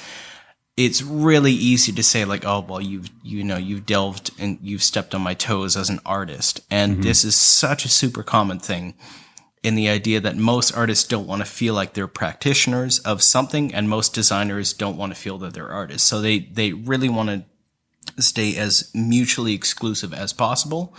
Most designers, I think, rely on this really fucking genuinely. Do you generally have like a designer, like kind of audience in this podcast? Yeah. So most designers have an incredibly stupid notion that what they do is prescribed, or what they do is built on, like, oh, I have a grid and it's 13/16 or something. All that is such fucking horseshit. Yeah. Most of that is personal decisions that are made with a validation that comes from something like a grid, or it comes from something like a prescription, like a description that really relieves them of the objective kind of obligation of being an artist. So they do things that, I think this looks good. I think it looks good because X validation, Y validation. So I no longer have any real relative kind of objective kind of way, like reason to have to adhere to it. Artists have the absolute opposite, where they say, I think this looks good for this reason, and I don't give the slightest shit as to why. Yeah. And anyone working in either field, actually getting shit done in either field, has to say, I think this looks good, and I don't know why, and I don't know who's going to pay me, and I don't know how the fuck I'm going to make rent. Yeah. And there's a lot of people complaining about XYZ. And it's kind of, it's kind of where you like illustrate the crevasse between the two, is that one side thinks that what they're doing is, not even one side in the sense of a group of people, but like even you talking about how in this specific deterministic decision, you had the idea of like, well, they're infringing on my artistic notions. And I think that's the divide that exists in most people, is the idea that like, as soon as my ability to do anything I want without consequence, without any objective kind of interference, and without any idea that my, specific artistic vision is being impeded, anything beyond that isn't art. And that frustrates the fuck out of me, because art is hard work. Art is getting shit done under incredibly strenuous and specific circumstances. So is design. So is any number of other things. Like, they're both trades, and what we have is right now, we have this ridiculous point in time where neither think they're trades. 100 years ago, they were both trades. You could get certificates in both. Like, you had fucking the DeBell brothers on. Yeah. And one of the wonderful things about what they brought up is that, 40 years ago, 20 years ago, they're one of the last certified trades that exist. They're one of the last people that can call themselves artists by virtue of having sat in a classroom and studied the lower forms of S. Yeah. For years. By like actually like virtue of attacking their kind of principal cause.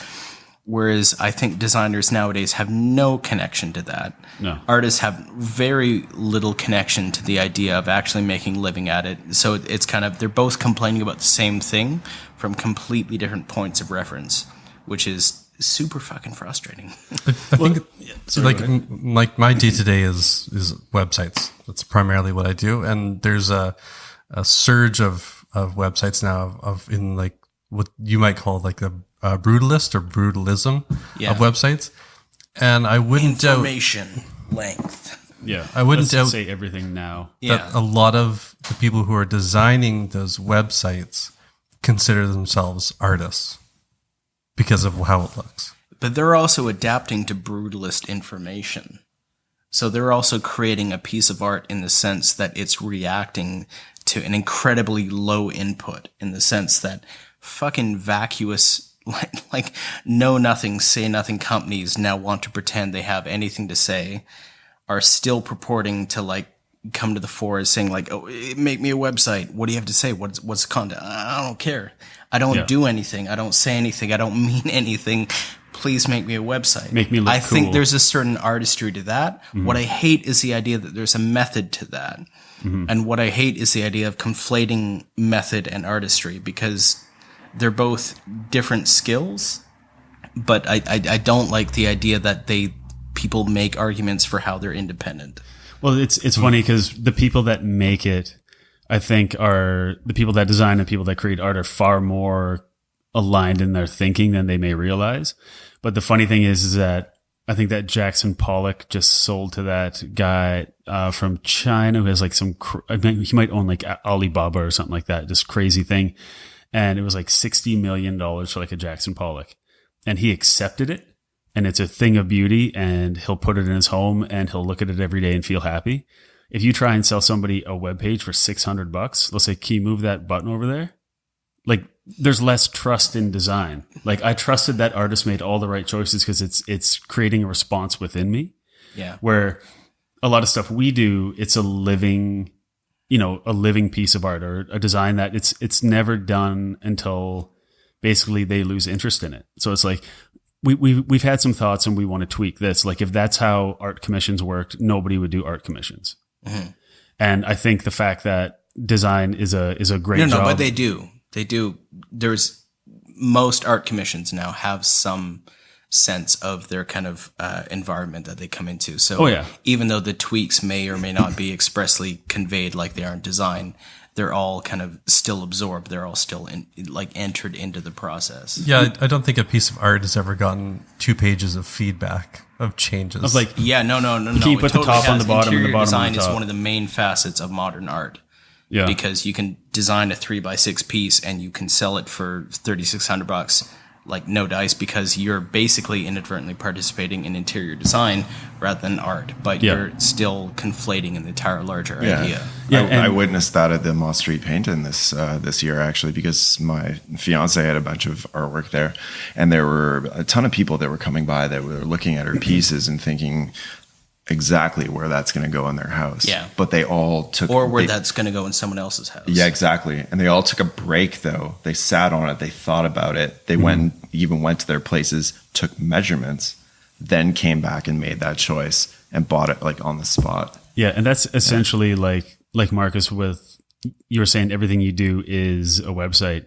That's essentially how like theme places get built, like Theme Trust and all this kind of stuff. It's just like, here's a bunch of stuff we made. It looks cool.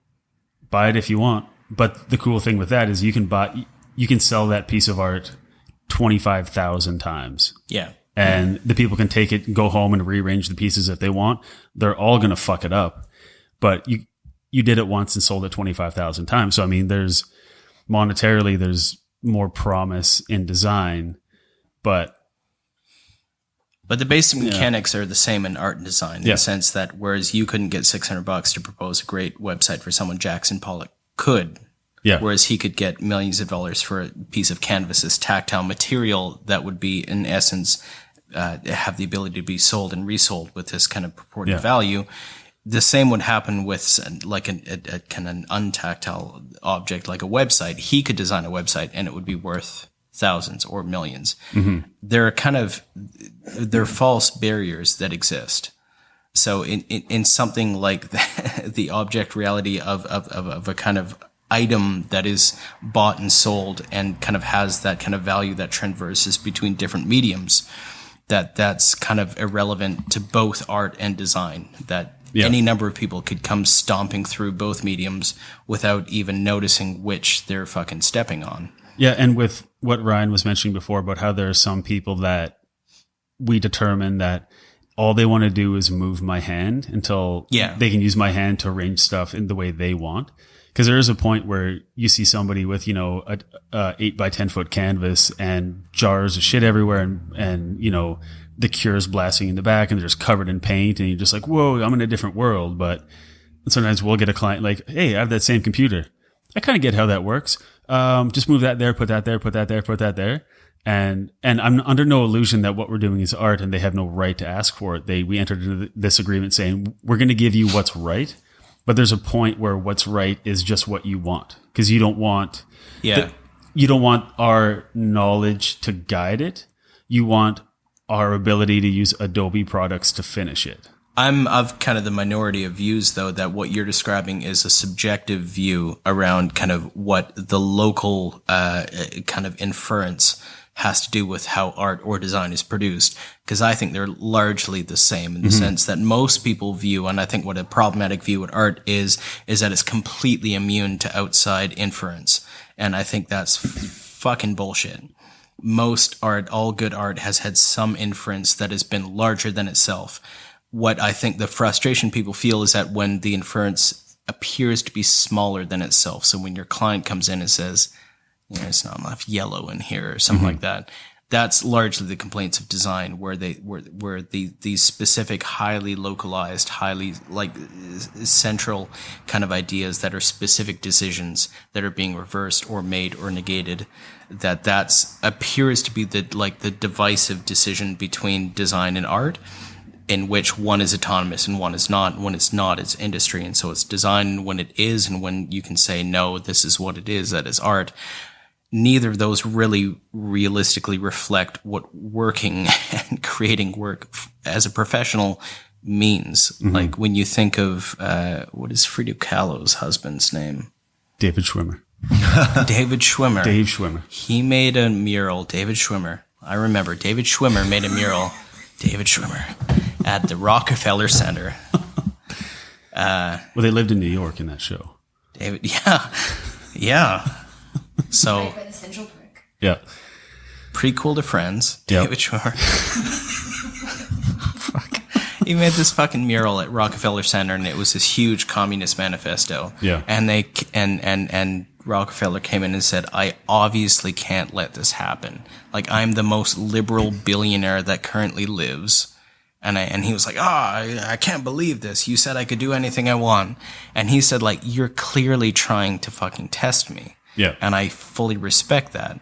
Only amongst those responsibilities of you testing me is also the appreciation of the fact that you have to, at some point, anywhere along your larger lifeline, align with reality. Yeah. And here comes the most liberal living billionaire telling you, you got to kind of tone it down. Well, you wanted a reaction. He probably got the one he was hoping for. Exactly. Like, the billionaire doesn't like my honest work. It's like, dude, you knew what he kind of wanted. Yeah. Like you wanted to prove something. And I would do that when I was younger designing. Be like, yeah, fucking this and this is crazy. And this is probably not what you expected. And they're like, we don't like it. I'm like, yeah, but it's crazy. And they're like, we're not paying you. I'm like, shit.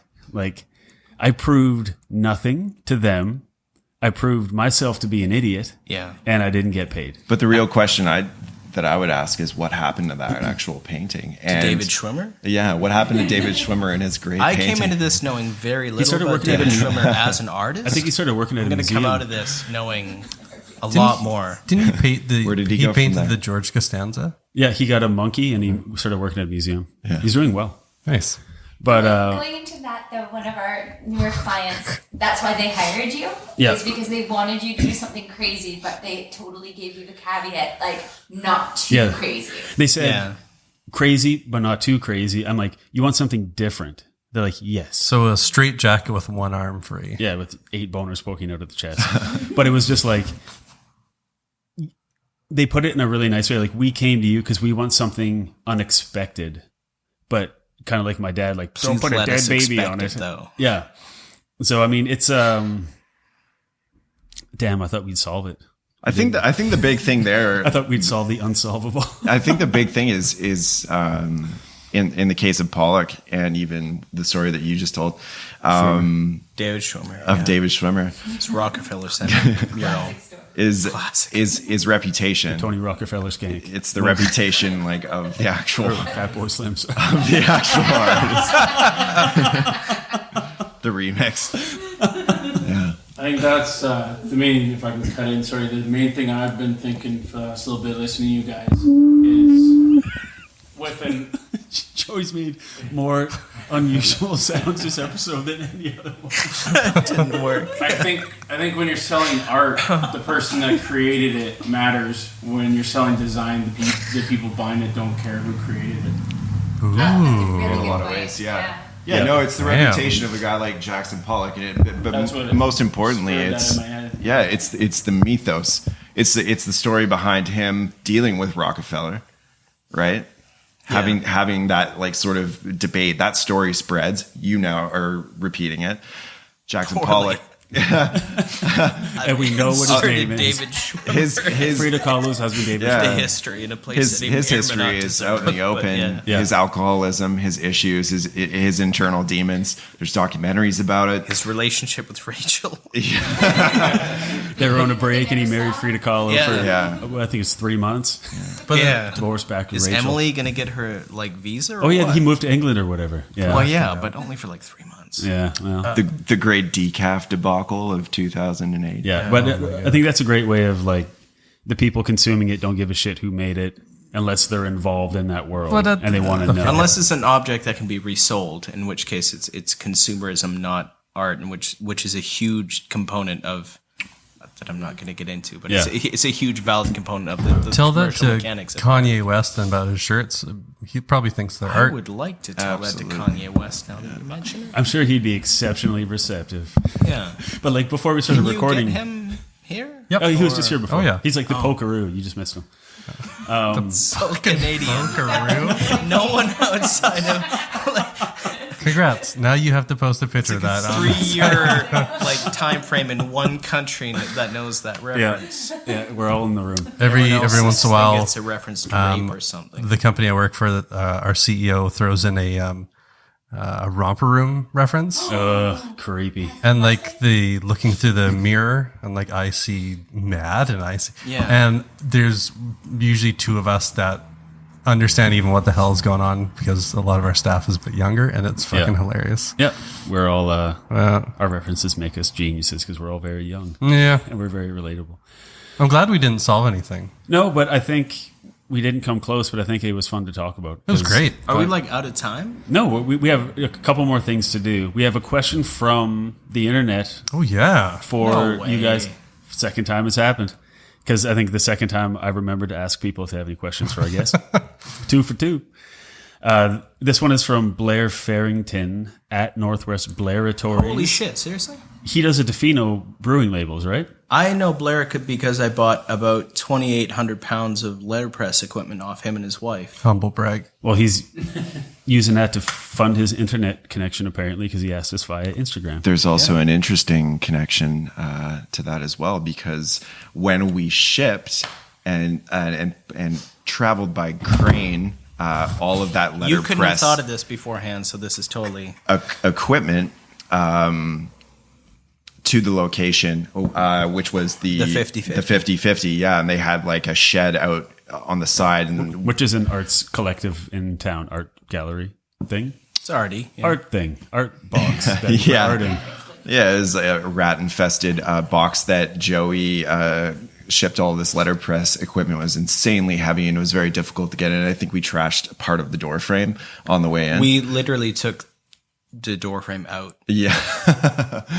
But the point I'm trying to get to is the day or the night that we moved all that letterpress equipment, Joey had turned to me in the truck on the way over and said, "There's somebody I want to put on your radar." And I was like, okay. And so later that night, in walks this gal with a case of beer to sort of like help us out after all that busy moving and stuff like that. 2 for 2. And that woman is my fiance now. Your fiance? Yeah. You tell that so much better than Joey introduced us that very night that we moved all of that heavy It's funny. I don't remember most of those details. Yeah, we spent like 2 hours or so on the back end of people who showed up. Yeah, of your pickup truck, I believe. Yeah. So thank you for that, by the way. Yeah, there you go. You got and I bought that shit off Blair Farrington. And his question was, it was interesting because I wouldn't have thought to make it this kind of granular black and white, but I think it was an interesting take. And it's also a good segue from your story about the Aesop Rock poster. isn't it? Maybe. You can't be interested if you don't know You'll what he's gonna say. hear. I'll hear it later. And then I'll edit us saying, yeah, totally ties together. Good Want us point. to do those takes now? Like, Yeah. Oh. So we're going to start recording any minute yeah, if you guys are totally. warmed up. So Blair had a interesting thought on this, and he says, personally, I think it comes down to the type. What I find when an artist is doing a designer's job is that where the pieces fall short is the type. The leading, the kerning, and tracking is usually all jacked up. Perhaps what some artists care about is the art itself, and the type is secondary. I'm going to butt in quick and then disappear for a bit. The type thing is hilarious to me because it's a non-issue that's arisen recently. Oh, yeah? They're like in the sense that most designers grew up in like fucking Da Font or something. Yeah. Stealing a type that looked like bricks and being like, this is going to do me for 3 weeks. Yeah. Like, I'm so stoked I discovered this, like, myriad offshoot that I don't have to pay $16 for. Or I found a distressed, like, futuristic font in the next 7 Linkin Park album covers that I've spoken God. for. Like, There's a Bebas Noi? yeah. Whoa. Yeah, This will do me for years. That's a good point, because when I started, like, you could see whatever font you wanted at any time. And it wasn't like you didn't have to learn about them, you just got them. Yeah, you just fucking took them and used them because who gives a shit? They're free. And recently it's interesting because there's like an ethical debate around using fonts. And I don't get it. I'm like, pay for it. Like, Yeah. costs $100, put it in your fucking invoice. And chances are you charge the client for it anyway. Yeah. So, It's like a non-issue that's Yeah. arisen out of like, oh, what do you do with free fonts? Being like, give them money because you got money. yeah, you can, Because like, I think Lost Type Company is one of Yeah, my yeah, favorite it's a providers. cooperative, And it's yeah. like, how much you want to give? I'll be like, $10. there are people that like exploit people's general well-meaning to various degrees of success, but Yeah. they should be raking it in because they produce some of the most used fonts anywhere by huge companies. Yeah. But they have a sliding price model, and it should be that if you use their font, just give them some fucking money. Yeah. Like, there's no ethical debate there other than the ethical debate of like, do we actually have to pay for things anymore? Yeah. Like, are you fucking kidding? Like, just everyone is paying for everything all the time. Like, just chuck in a tiny bit more for your font. Who gives a shit? Like, Especially for something like Avenir Next or something, which is like this beautiful utilitarian font you could use forever. It's just this sans serif, clean, 100 families in it. And when in doubt, just throw that in even for a mock-up and it's going to look nice. Like, Yeah. it costs you $100. there are entire And- companies that have gone out and developed fonts like that just so you have a simple solution Yeah. that involves you saying, here you go, 4% added to your invoice, Yeah. even though it's 90% of the work done on your branding. Yeah. But it's Because like, someone else has thought of this. but it's like, it's $100. I can only use it for 40 years. Like, yeah, it's not so bad. Who Like, knows if we'll still use the Cyrillic language by then. yeah. So, I mean, like, there's, for $250 a year, you're good if you're going to be designing for a while. But I thought about that question. I thought about the Dobels and how their type is art, and how that you're going back to what you're saying about the They trade. don't use type. No, but Be specific. they create type. No, they don't use type at all. No, They Is- use is- font and word types, but not type. that's very true. See, I'm not an educated person. I didn't go to school for design. Kind of wish you were. Lots of people do. But just how when people ask Blair uses type. who Blair. Blair, okay, Blair. This The one's for you. originator of the question. But it's funny when people ask Chris and Stu, what font did you use on that? And they say they're just all in the head. They don't use fonts. We learned all these letter forms and all the styles and the Roman and all this stuff. And they're like, and then we decide what's appropriate. And then everyone is a brand new letter form just for you because it's all hand down and it's all appropriate for them. And it's just like,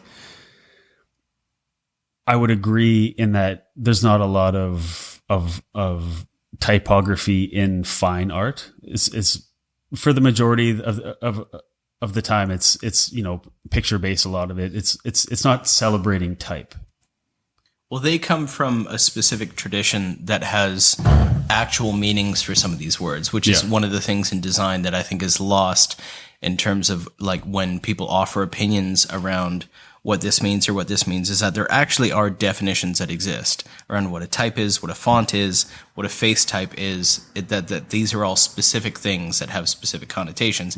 Few surviving people actually have to oblige those. The DeBell brothers are one of them. So when you tell them you're using, what font is that? They're one of the few living people that can say that font is not the right word. Yeah. Face type, maybe. Yeah. Letter form, probably. But if you invent something like your bully sign there, both your L's have different forms. Your U is fucked up. That was made by the DeBells. Yeah, exactly. So based on something I sketched out for So if you asked what font that is, they'd say you're out of your fucking mind, because we're not going to invent the other 24 and 21 letters of that. Yeah, like you can't. And all the periods and conjugations of that. Well, especially with what they do, which is what a font is, where the words take on shapes and they give emotion and all that. You can't systemize that because it's all based on... A font is a system, yeah. Yeah, so exactly. you can't systemize the feeling you get from something that they do. Like, and maybe that's kind of like one of the core, like, I'll bring this back around. Did we solve it? We might have. No. No. Nope. We brought it back around in the sense that people in design hope that they're coming back to a system. One of my main annoyances with design is that they feel resolution in some system that they've subscribed to. Yeah. Whether it be grids or fonts or this or that, or like if you look at most web design now, everyone's content in a certain structure. Yeah. And it's incredibly fucking inane and easy passive. to do. And but they obsess over the zero details. But they think it means something, and that pisses me off to no end. Is that they think it's out of the basis. I talked with someone recently, and it was one isolated conversation, so it doesn't actually mean anything. But he talked about like, oh yeah, blah blah blah websites. The top left is where all people resolve their eyes naturally, and I was like, well, in North America, yeah, but not in Japan. No, if you go on top and he was to like, bottom, what do you mean? Right to and left. I was like, well, yeah, because we have a system that generally resolves to the top left.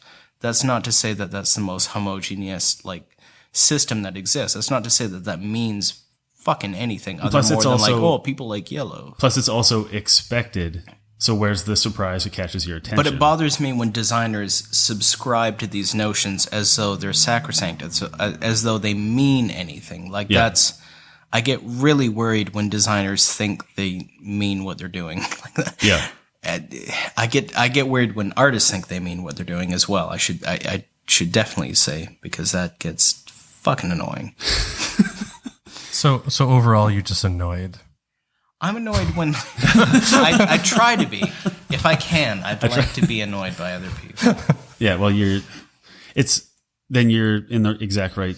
But when I think about the difference between like if we're actually trying to achieve something, like if we're actually trying to resolve something here, I am less annoyed by either artists or designers that have some kind of lesser sense to achieve, in the sense that it either one thinking that what they're doing is based off formula that resolves in natural kind of human interaction, or like that sucks. I really genuinely dislike that. Yeah, it's a cookie cutter template where they can justify, well, we use this structure for this and this. It's like, okay, you have a paint by number set and you gave us blue. Yeah. So how does this fucking help me? I wish more people were comfortable in the idea that what they did was meaningless, honestly. Yeah. Because then they'd actually have free range to do what they actually want to do. And they'd have less impetus to be invested in the idea that what they do has to have meaning. Yeah. And design so often has this terrible impetus that it feels like it has to have meaning, or it has to have kind of method, or it has to have this design behind it that is absolute, or that everyone reads left to right, top to bottom. Yeah. And but you see it crop up so often because it's so important to people when they're participating in this trade and this skill, and yet it's... And people kind of leverage that as though it's the opposite of art, in the sense that like, well, artists do whatever they want and they kind of feel their way through the method, in the sense that they have no obligation to any particular, part of the participative process. Only they're roughly the same. But again, as soon as you're actually doing something, as soon as you're actually working towards something, achieving something, You could give a fuck what process you're actually participating in, as long as you're getting shit done. Yeah. And again, it's that Chuck Close thing. Like, inspiration is for amateurs. The rest of us get to work. Yeah. Like, who gives a fuck what medium you're working in? Acrylic, oil, design. Well, it just has to work. Like, it just has to work. If you put a fern in front of the exit sign, we're all dying in a fucking building fire because nobody could get out. Yeah. So it's got to work. But I think, rather than the idea of like where to design and kind of art meet, the idea is like what are the ridiculous restrictive capacities that are imposed on both of them that make them think that they're any different to begin with, or that the specific qualities that are assigned to either of them are mutually exclusive, that those are annoying fucking questions. Yeah, I think it's a difference of one word in their Twitter biography. Yeah, is that art isn't that important. Design isn't that important. Yet they both really fucking want to be. Design right now really wants to think that it's kind of deciding the future outcome of the whole fucking world. That when people say designers can save the world, I just want to punch myself in the face, because then do everything for free. Do as much work as humanly possible. Yeah, go nuts. Don't have a family. Don't do anything. Save the world with your horseshit font. Like, it's fine, but don't pretend that you're doing God's work. Like, you're charging a fair price for a job and you're getting it done. If it changes the world, then you got lucky. But most of them want to think that they're not doing a job. Like, most of them, it's like the one thing they're hoping to avoid is the idea that they're actually working for a fucking living. Like, that's the one thing that they're all trying to avoid. And yet, like, just work for a fucking living because you're all doing good work. Stop avoiding that. Yeah. But at the same time, I'm going to be the counter argument here. God, you fucking prick. Yeah. So if you came into things thinking that they were meaningless, then you wouldn't charge as much as you would, and you wouldn't make any money.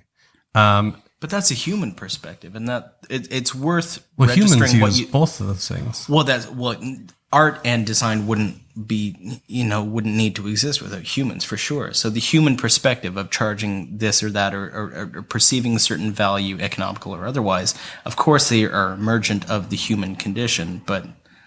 Yes. Well, it's like Brad Pitt in Fight Club when he said, we're all just polishing the brass in Titanic, man. It's all going down. Like, we're just making stuff. It's true. We're shining shit up. I mean, I definitely agree that design isn't going to save the world, but a lot of the time... is it going to make it more pleasant while we all cumulatively fail? No, absolutely not. I'm being the terrible person. A lot of the things and thoughts that go into design, not all of it, some of it, is a lot of research of human behavior and human things. And I find that's important. In design, yeah. But so is art.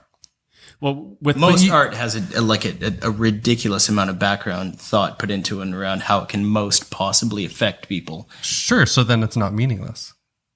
It's as meaningless as the basic human condition, which is to say it never has to be important to be relative. Oh, nothing needs to exist. No, exactly. And art and design should both firmly entrench themselves in that camp of like, after water and food and literally every other like human aspect of existing, maybe we'll consider art and design. Well, yeah, like if there's like bread in our stomach and we have a roof over our head and all that's taken care of, it'd be cool if we had pretty shit to look at. Yeah, how am I going to design my bunker? Like, we can, going back to the plague, like we can stare at our dying family members, and we're all dying, make no mistake. But would it be cool if there's something pretty around? That's kind of a Neil Rockwell painting right there, is your dying family members in a bunker. Like a funeral pyre? I think that's a Norman Schwimmer. But yeah, I mean, that was... Norman Schwimmer? Yeah. I think you mean David Schwimmer. No, David's dad, Norman. Norman. From Alf. Yeah, exactly. Yeah. He never... What's up with Mondays? He never ate a cat he didn't like, and that is like a Garfield thing. Oh, shit. I always get Alf sayings and Garfield sayings confused. Yeah, so... Alf hates Mondays. So, Blair, I hope that answered your question from 20 minutes ago. Blair, I hope that taught you about, asking questions of online podcasts. Yeah, it's the sheer futility. Blair, for the first time in my life, I have a collection of illustrations that I've done over the last, I'd say, year that are sitting there waiting for type. And I think that it would probably be a good idea if I outsourced that type to somebody with a better understanding of it. If Blair is listening, Yeah. Which apparently Where are you does. at, Blair? Sean will trade for pipes, Yeah, Yes. tobacco pipes, to Yeah. be clear, not It's crack a- pipes. Yeah. it's a gentleman's pipe swap. That's right. so Blair sold. A sex movie. Pull my schlong out at this show, Pony. Time for a pipe swap. Yeah. Lots of saliva. Sorry, what is a pipe swap with lots of saliva? You're going to find out later tonight. And that is fantastic. Well, thank you guys very much for being on the show. Thank you so much. Yeah, that was great. Thank you. Can I ask what you guys were talking about when you got here? I don't know. Mein Kampf. Oh yeah, Mein Kampf. I thought you were talking about Naked Lunch. No, I remember that VHS cover when I was a kid, but I never saw it. You were talking about a book that was discombobulated and had to be reconstructed Mein by other Kampf. people. Well, It- same with Naked Lunch. I think one is probably. Jack Kerouac and Allen Ginsberg I think had that's to the show one up pe- in France. I think that's the one people like more.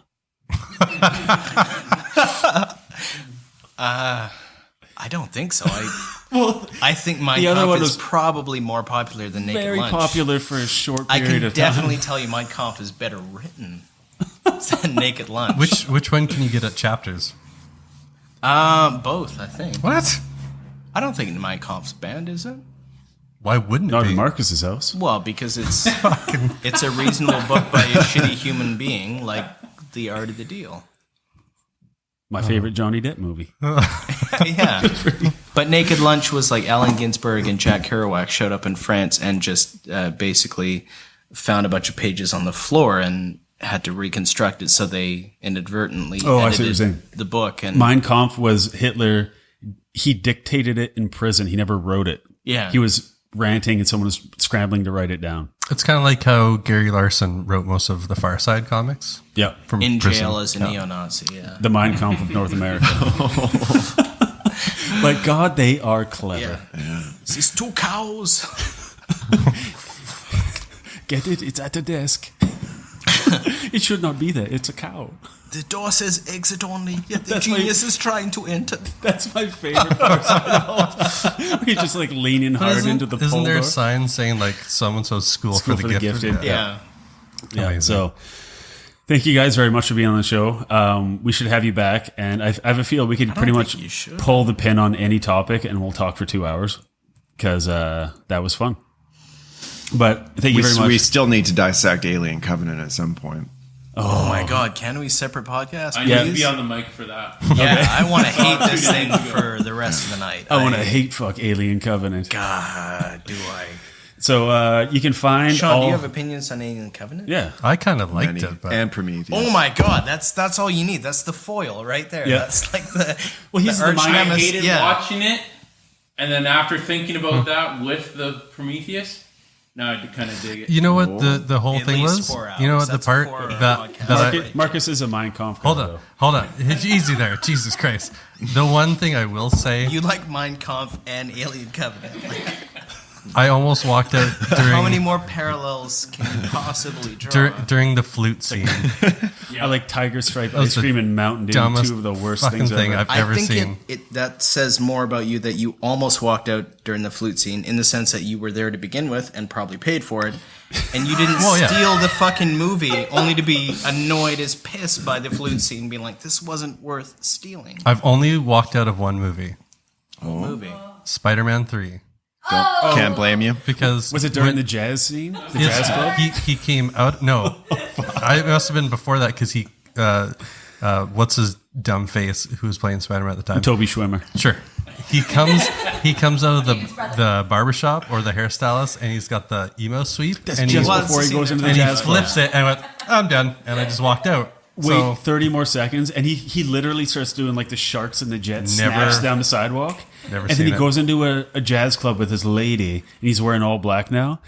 And he goes and he gives the person at the door $20, and he goes, "Get us some shade." Yeah. Fuck off. And then him die. and Gwen Stacy watch. Yeah. It was basically like a cuck movie for Gwen Stacy or whatever it was. Yeah, it was Mary really Jane. similar to that scene in Anchorman as well, if you hadn't noticed. Yeah, it. exactly. It's almost- So for me, it made Wonder Boys Would have benefited terrible. from Jazz Flute for sure. I enjoyed Wonder Boys a lot with Michael Douglas and Toby Schwimmer and all that. And then That was my favorite part of Spider-Man 3 because that was the point where I knew someone was actually in control of that fucking movie. yeah. Whereas, And like, it wasn't it was- Michael Bay. Yeah. Well, no, it was like someone was like Avi struggling Arad. with this stupid movie, and then they finally said, like, I'm going to drive this bus into that fucking side rail. Yeah. It was And Avi. then Sam Raimi was like, Okay, we'll come back Jazz one day walk. and we'll try and justify how design works in movies, and we'll bitch about it for 2 hours. It'll be all about movie titles and credits and intro scenes because I'm really big on those. And 7 was had the best Alfred one still for me. Hitchcock's job. No, wait, 7 was great, That's is your all. opinion, and it's wrong. But anyways, sorry, what is your wrong opinion? That the intro scene to 7 is my favorite. He says I'm wrong. What do you think? Is it my favorite? Subjectivity. just like art versus design. Where like he's ripping off his fingernails and it's like all the weird journaling and Yeah. it was like that about at that time I got into design and there was this Juxt Interactive was kind of like this gritty design studio and they made this really cool stuff and I don't know if they made those titles but yeah it's more of like a really good memory of when I first kind of opened my eyes to cool design around me. Yeah, And yeah. that was like one of the first things I was like, fuck, that's pretty gnarly. I don't know if we stopped recording 20 minutes ago or not, but It's I impossible do to think tell. that it's interesting in the history of especially something like cinema, which has been the art form of the 20th century. Or film. Probably, I'm sorry? Or film, whatever you Yeah, want to call it. cinema or film. Talkies. Yeah. Anyway, That's my life. The rolling picture. Yeah. All right, we'll come back and talk about movies one day because. well, There's I'm good not stuff. done talking about movies. Oh, sorry. Go ahead. Alfred Hitchcock started his career as a title designer. Oh yeah. So he won an Oscar for title design and never for directing. And look where he is now. Dead. Exactly. Alive and well. Yeah. So what does it get you? Nothing. No. One Oscar, No. which is a lot. Yeah, but you're dead though. You can't take it No, with but you. he designed titles for films and then he decided to direct them because he invested himself in this one artistic aspect of film and through it learned every other aspect because he cared enough about this one bit to give a shit about the rest and he found the rest super easy. But title design he found really, really hard because it was incredibly, he had to do a lot of stuff with his visual projection and all this different shit. Well, maybe that weirdly brings it back. To Alien What's Covenant. the difference between art design and in that respect, it's like nothing if you really give a shit about what you're doing. Yeah. We did it! The end. Yay! The end. I'll update the Wikipedia page I immediately. have to ask, what is this fucking duck thing you have in your computer? Oh, it's You've had it so up all enticing, night. isn't it? You've had inflatable ducks in this post-apocalyptic scene. Is the image Oh, you they're have just great. laptop He has all this night. like underground zine called Mallard Conf, It's like and it's like just you've a been lot meaning of. to get to this all night. Like, oh, Let's just say there's some ducks that aren't welcome in town anymore. Cucks for ducks. Ducks for ducks. Okay, so everyone go to designersartheworst.com. Check out all the if we can somehow piece this together in editing. Not the What are you recording. talking about? You don't edit it. No, I'm talking about the references. Oh yeah. This is it's gonna have the longest footnotes out of any episode so far. I'm gonna have to look at Prometheus because I've never seen it before. Please Is there a don't. flute in Good it? God. Well, I'll get a picture of the flute. I got notes.